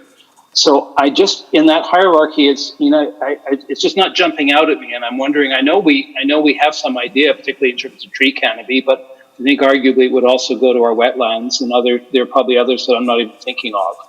And I'm just wondering how we're capturing that, where it lives, and just a bit concerned it's not articulated clearly in the hierarchy. Thank you, Councillor, and absolutely appreciate the comment that it could be maybe clearer. And I'll turn it to Mr. Lehman or Johnson to answer specifically your questions about where to find them, but take note that we could improve the report in clarifying where it is. I can take that, thank you. Yes, the vast majority of the natural assets are located within the open space portfolio. You're right, and that is definitely an improvement we can make for future iterations, that we can break out almost a specific category just for those natural assets. In addition to the flora, there's actually also fauna assets as well, so animals. Those reside, and those are specifically within the zoo or Fort Edmonton Park areas where they're owned and managed. I guessed that it might be within the open space, but I'm not sure how that speaks to, for instance, the tree canopy that would probably be part of roadways and not part of, and I don't know, where all those boulevard trees go, because they're, and in particular because it's a major piece of the energy transition piece, is a pretty significant commitment to heavy planting. And so is part of it in road, did the boulevard stuff, is that captured under the open space as well, or is that within our road infrastructure piece? They are captured within open space. There are several categories of tree types, and they are all organized within horticulture. which is the category of the plant assets within open space. Okay. Well, I just, if I don't know, understanding, I know we capture this, but I think it would be really good idea to start tracking it. I don't know where that sits. I mean, if we're not doing this now for another number of years, or the plan is to do this annually now, or is it biennially? The intent is to do it annually. Okay, so that's something you could have a look at for next year to report in a different kind of way? That would be great. I think it's something we need to start understanding and paying attention to, because it has different maintenance challenges, but it also has huge value for us, which I know we capture, and I think understanding and tracking. And I remember we've never really caught up from the drought 15 years ago, but we haven't particularly tracked it in a way that I think we will need to understand and plan for it. So, and in terms of that, both the adaptation and the mitigation piece, I think it's going to be pretty vital to understand what's happening with that infrastructure. Great, thanks. Those are my questions. Thank you. Councillor Knack. Thank you, Mr. Mayor, and thank you very much for this report. This was a fascinating read and really enjoyed it. So I don't know if that sounds nerdy or not, but anyway, I said it. It's too late. What I wanted to ask about is something I think you touched on briefly in the presentation, which is what the funding outlook looks like in order to determine where things are going. So just as a bit of context, I remember in late 2014 when council was given a pretty detailed report around what we would do for arterial roadway renewal. And that showed 3 different scenarios spending at, I think it was 50 million, 55 million, and 60 million, and where we would be down the road. So does that type of detail exist for each of these categories now, or is that something that's continued to be worked on? Because it's obviously paid off now on arterial roads, which, by the way, like we should be celebrating that success. So how do we make sure we do that in all of the other categories? So thanks for the question, Councillor Knack. I think that's where some of our next steps will be in advance of providing information for council to make decisions on the 2023 to 2026 capital budget. And so we will be looking at utilizing the information from RIMS that will assess where our risk lie, what the optimal investment would be, and the impact that it would have on our condition assets. And maybe I'll just ask Mr. Lehman to complete that answer as well. Yes, Councillor. Absolutely, we do that for all the assets. That's essentially what RIMS does, as Ms. Ladouceur has just said. Typically, but we can do it whenever. But typically, as part of the CIO and the conversation around that, we definitely delve into that a little bit, and certainly, in terms of how we break it down and or lump together the data, so you can understand sort of where things are at. We can certainly very adaptable that way. But that process, as you describe it, understanding what the investment levels are and where we end up with those investment levels, it is a fundamental part of how we do our planning for the renewal budget. Excellent. So I guess just high level, recognizing that the next council will have some substantially more detail around those appropriate funding levels, and that's really the best place to make that decision. Is there anything between now and there? Are there any categories that you would flag right now that are severely under invested in? So is there something that you're looking at that says if we don't address that now or start to think about it more carefully right now, it could fall into a bigger state of disrepair, like we were running into with arterial roads years ago? So is there anything you'd have for that on the list? I'll ask Mr. Roman to complete, but I think one key aspect that we wanted to highlight was the fact that our portfolio of assets average age is increasing based on the fact that Edmonton built a lot of its infrastructure in a similar time period. And so it's starting to impact the amount of assets that we see in our fair condition, which means that they're still safe, usable, functional, but they will require investment in the coming years. That impacts our bridge portfolio, our buildings portfolio, maybe more particularly. early. And then one asset that council has already taken measure to impact are the alleys. And I think you could see in the report that we presented that the alleys condition are in need of investment. Fortunately, we have the alley program that will, in the coming years, make a dent in that category. So, Bradley, anything to add? Yeah, you mentioned it already. We're certainly monitoring facilities quite closely because it's sort of they're all nice fair right now for the most part, but that some are on the verge, and it's really the sort of hump in the inventory because we built so many around the same time. Yeah.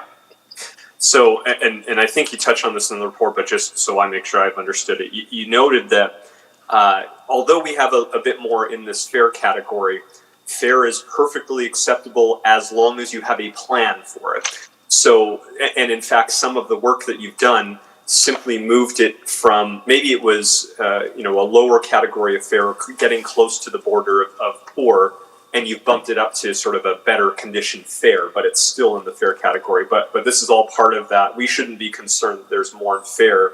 We would be concerned if we didn't have a proper investment to plan to address that. Is that fair? Absolutely. Okay, great.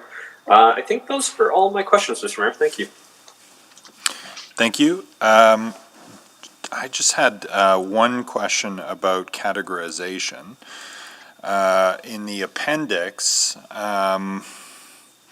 it talks about active modes, and the two that are listed are neighborhood sidewalks and arterial sidewalks. And I just wondered where would multi-use trails or shared use pathways along arterial roads be in the arterial sidewalks category, or are those, would that sort of, and likewise, I guess, where would the question I started with was, where would all of the trail infrastructure in the River Valley, for example, land? Is some of that under open spaces? Because it's similar infrastructure. I'm just curious where it would show up in here.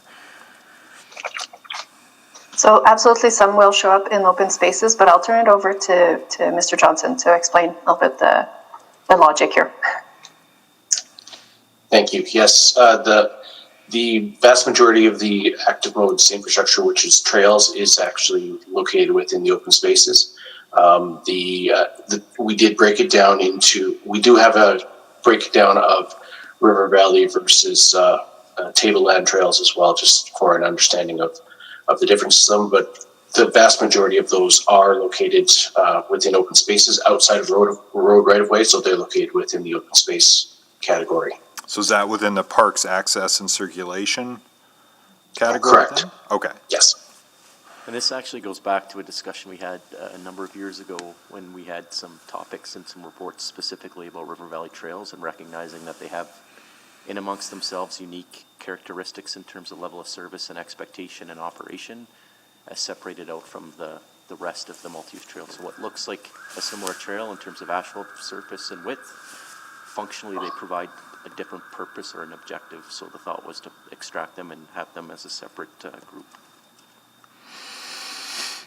Yeah, and I think it's fair and it's complementary infrastructure. It's just because it is a big number of a couple of $2 billion, but it's a heck of a lot of concrete for all those sidewalks. So, and it includes the River Valley pedestrian bridges as well.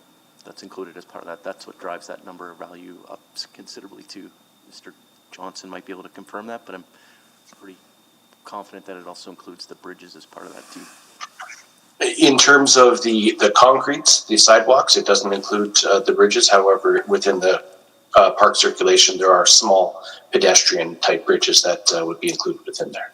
Anything that crosses a riverway would be part of the bridges portfolio.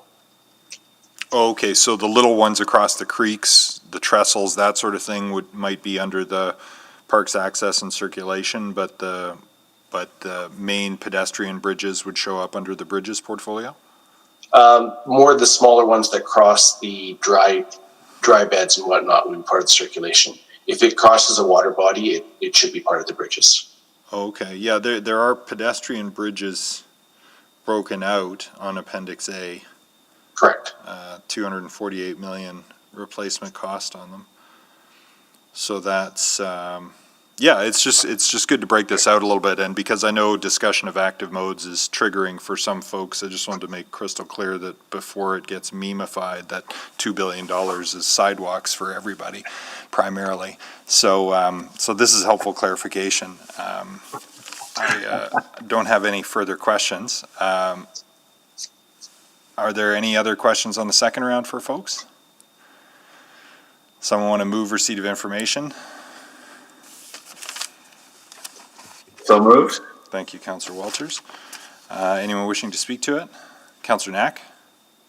Yeah, sorry, Mr. Mayor. Just very quickly, I actually wanted to, again, just say thanks for this work. I thought it was a really fascinating read going through everything. And I gave earlier an example around the roads, and I just wanted to maybe again highlight that win as an example of what we can do when this work is happening on an ongoing basis. So again, back in late 2014, remember that council meeting or the capital budget discussions, there was a separate report specifically dedicated to the condition of our arterial roads. And at the time, we were told that 18% of our arterial roadway network was rated in DNF condition, in that poor condition. And based on the level of investment that we were doing, which at the time was $25 million per year, plus one-time top-ups for the last about 3 years before that, we were still going to fall way behind, and that number was going to get even worse. And yet now you look at that report and where it's at now in attachment 1, and you look at the arterial roads, and you see that the major arterial only has 2% in poor, and the minor arterial has 7% in poor. And I thought it's important to highlight that, because when you have that good data and good information that has been put together by the administration, it's easy to make those decisions and investments into areas that have the tangible impact. So I thought it'd be worth celebrating that news, actually, to show how this works. And yes, even though there's always going to be the occasional road that's in not great shape, the actual overall condition is significantly improved, and we can do that in every category when we have this type of analysis and this type of data. So I thought this was a great report that I wish would get lots of excitement and attention, because it will allow us to be focused on all of those renewal dollars, and even in tight budgets, this type of data helps us make a more informed decision on it. So just my thanks to the team from administration for doing this, and just again, I think it's worth celebrating how this can work and how this can actually impact our infrastructure when we're doing it right. So thanks for that. Thanks, Mr. Mayor. Thank you, Councillor Knack. Others? I'll just maybe offer quickly that this is a really important companion report to the audit we were talking about the other day, and the asset management challenges that we're working through and that we have been working to dig our way out of. And I think the other thing that's interesting to think about is that, of course, you would tend to think that you want everything to be good or very good, but the strategic thing to try to get a whole bunch of infrastructure, not necessarily from bad to good, but try to get as much of it as possible into fair, seems a bit counterintuitive, but is probably sort of shrewd optimization of the allocation of resources. And the report does a really nice job of laying out the rationale for that. And to the extent that local government leadership, and I think all public leadership, but particularly local government leadership, when you got 60% of the country's public assets in the hands of municipalities generally, so much of what we do is about asset management. So I think that this should go in the required reading stack for folks looking at next fall. But I appreciate this analysis and our continued attention to it. And note that we give ourselves a hard time about infrastructure because our citizens have high expectations for it, and so do we on their behalf. And it comes with a lot of tough decisions to try to work through a portfolio as broad and complex as this. But outside of Edmonton, and particularly in FCM circles and nationally, there is very broad recognition of this city's leadership and competency, and it's the folks who are on the call here and in the room who've earned that respect of our colleagues from elsewhere in the country through work like this for many, many years. So thank you for that leadership and for that attention to all of this. And for putting it in clear and easily understood terms for lay people like us to understand. So thank you for this effort, and I'll leave it there and go to Councillor Walters to close, if there's nobody else. I'm good, Mr. Mayor. Ready to vote. Okay, please vote.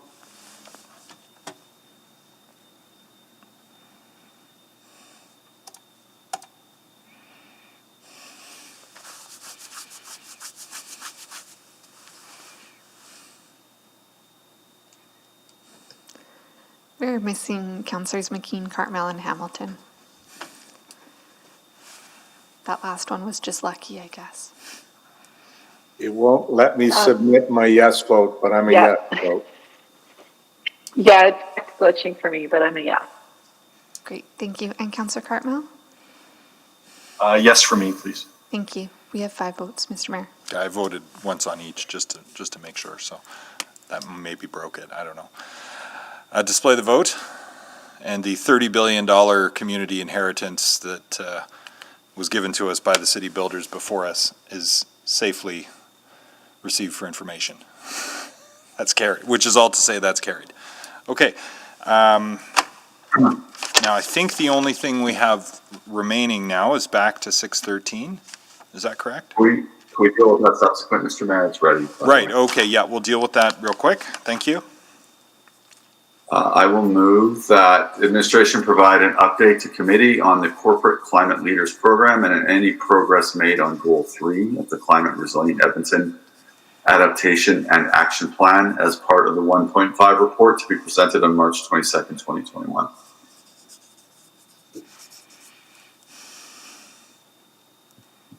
Okay. Any debate on that? Not seeing any. I think it's self-explanatory. Sorry. Oh, and I'll just close with, there is an amazing group of companies, corporations, major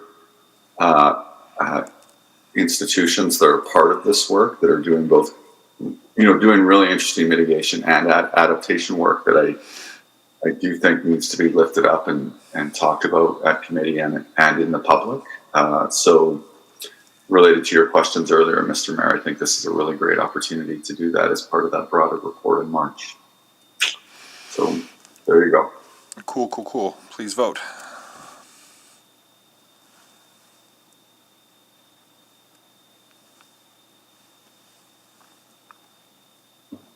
I'm just going to say yes.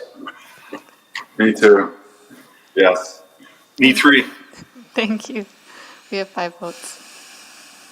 Display the vote, please. Carried.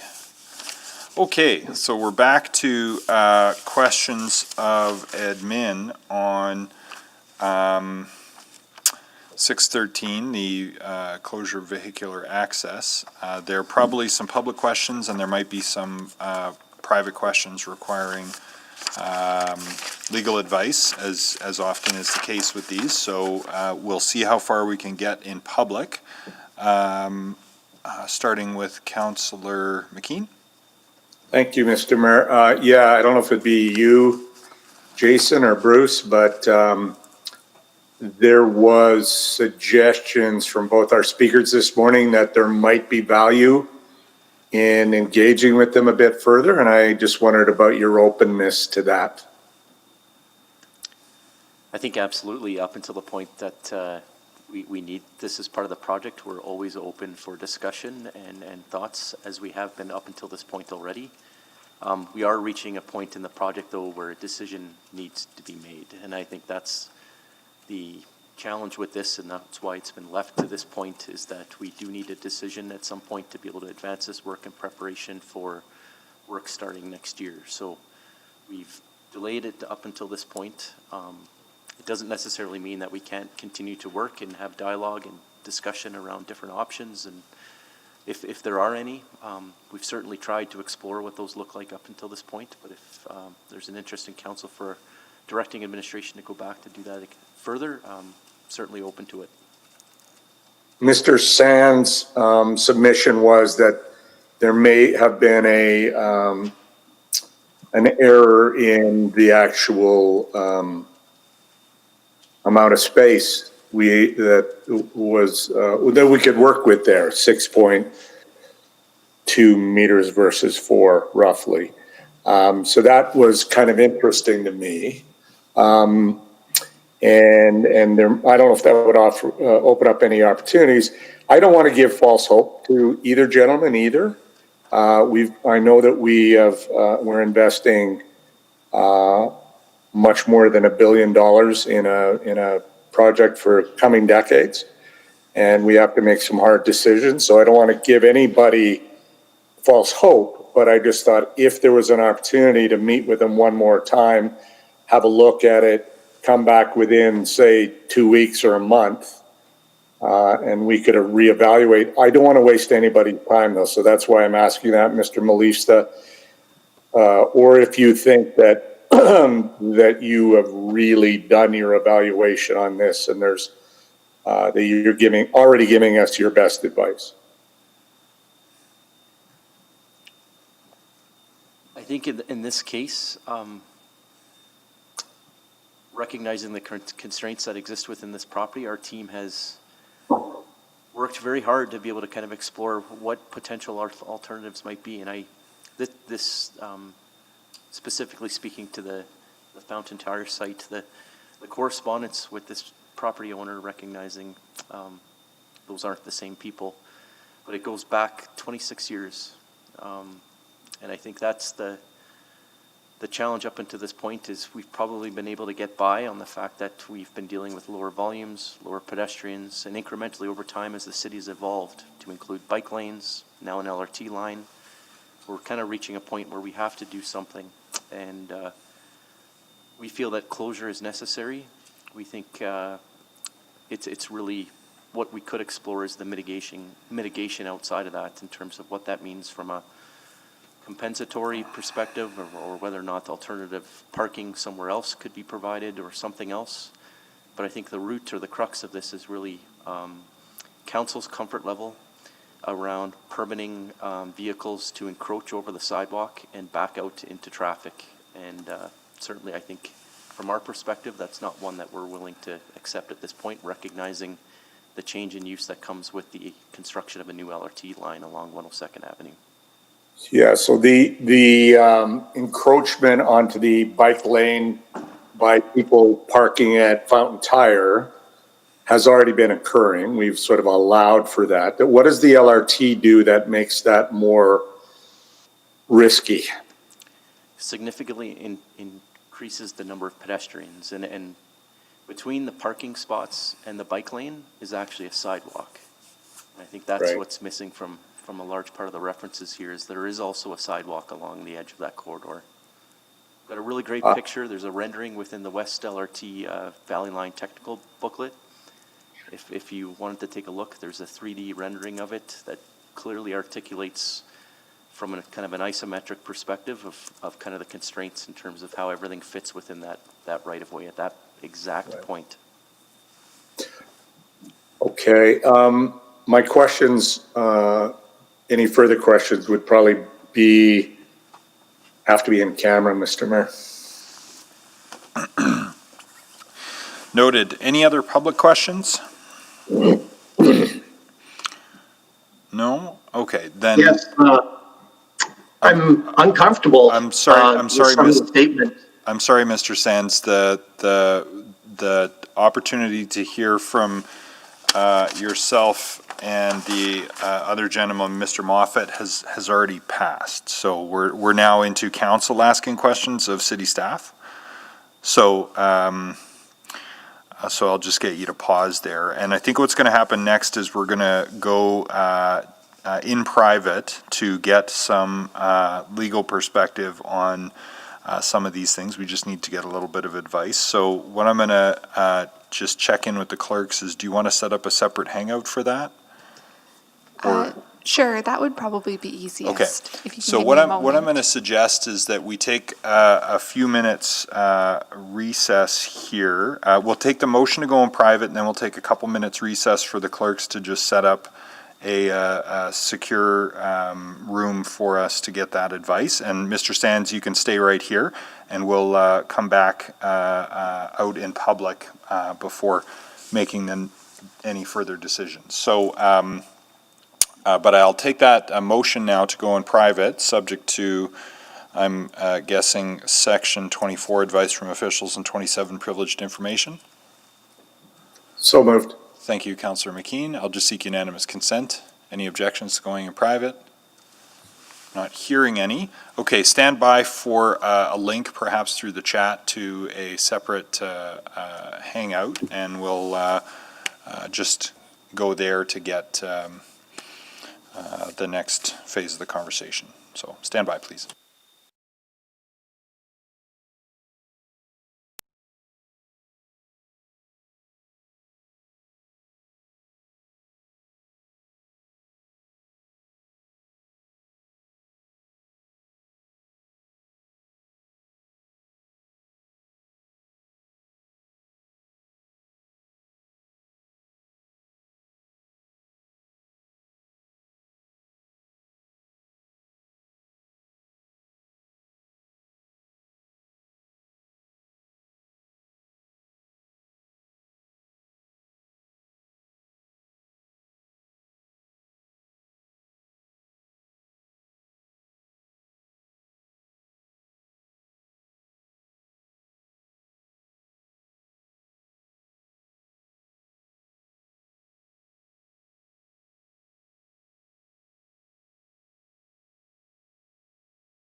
committee members be helpful? Okay. Yes, please. Councillor McKean, I see you there. I am here. Super. Councillor Carmel, I see you. I'm here. Thank you. Councillor Hamilton, Hello again. welcome back. And Councillor Walters. I'm here. Super duper. Okay, so we are back online and in public. Administration has everyone they need. Looks like. Okay. Councillor McKean. Yeah, Mr. Mayor, I'm prepared to move the recommendation in 613 with notice that I'll be doing a subsequent motion as well. Okay. Asking for some additional engagement with the affected tenants and landowners will be the substance of that. Okay. Well, we'll start with the recommendation to council that the bylaw be given the appropriate readings, and then we'll come back to you for the other motion directing some additional engagement. So first on the closures, you've moved that. Did you want to speak to it? You know, I'll speak to the subsequent, Mr. Mayor. Okay, that'll put it in context, I think. So please vote on the recommendation of the access closure. I'll vote yes. Thank you, Councillor Walters. I'll vote yeah. We have 5 votes. Display the vote. And that's carried. And now if you want to make the subsequent motion, Councillor McKean. Ms. Gibson, do you have the wording? Can you put it up, please? Yes, we'll get it up shortly. Thank you. So the subsequent motion that I will move is that administration continue to work with parties impacted by the access closures in bylaw 19493. And I just wanted to start by saying that I appreciated the speakers coming out today, and I appreciated Mr. Sands' conversation with my office and Roxanne singing your praises. It's not always like that when people phone into a councillor's office, so I really appreciate that. I've been a customer of your business, Mr. Sands, as well, and I appreciate that you've put your life into this place, and it's your blood, sweat, and tears that have made Fountain Tire successful where it is.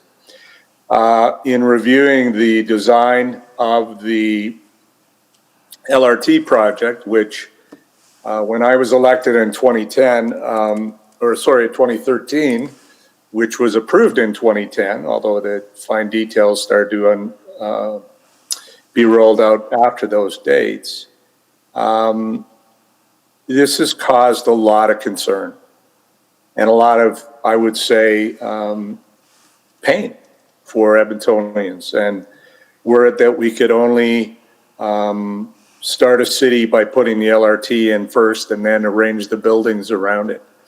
But that's not what we're doing here. We're running an LRT system through an existing city, and there are pain points, and this is one of them.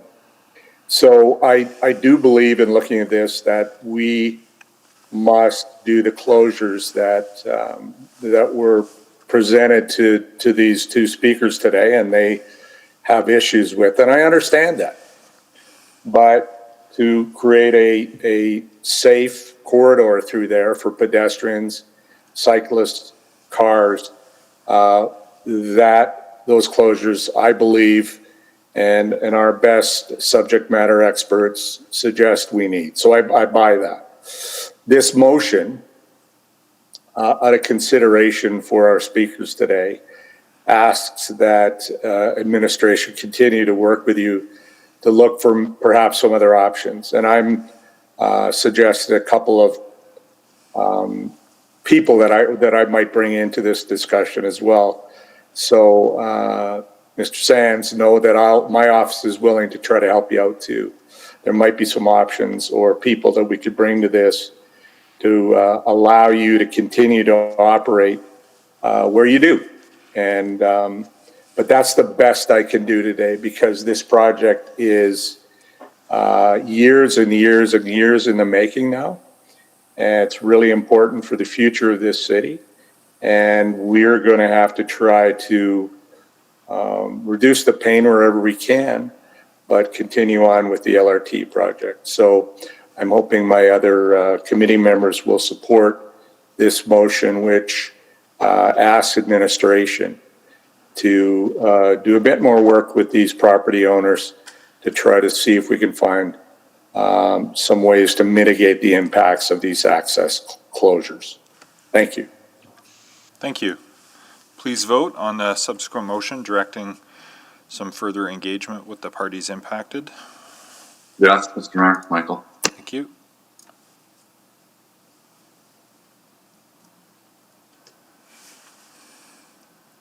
I'm a yes. Thank you. We're just missing Councillor Cartmell. Yes. Thank you. And display the vote. Carried. Okay. Are there any notices of motion today? Not seeing any, then the work of committee is complete for today. Thank you very much.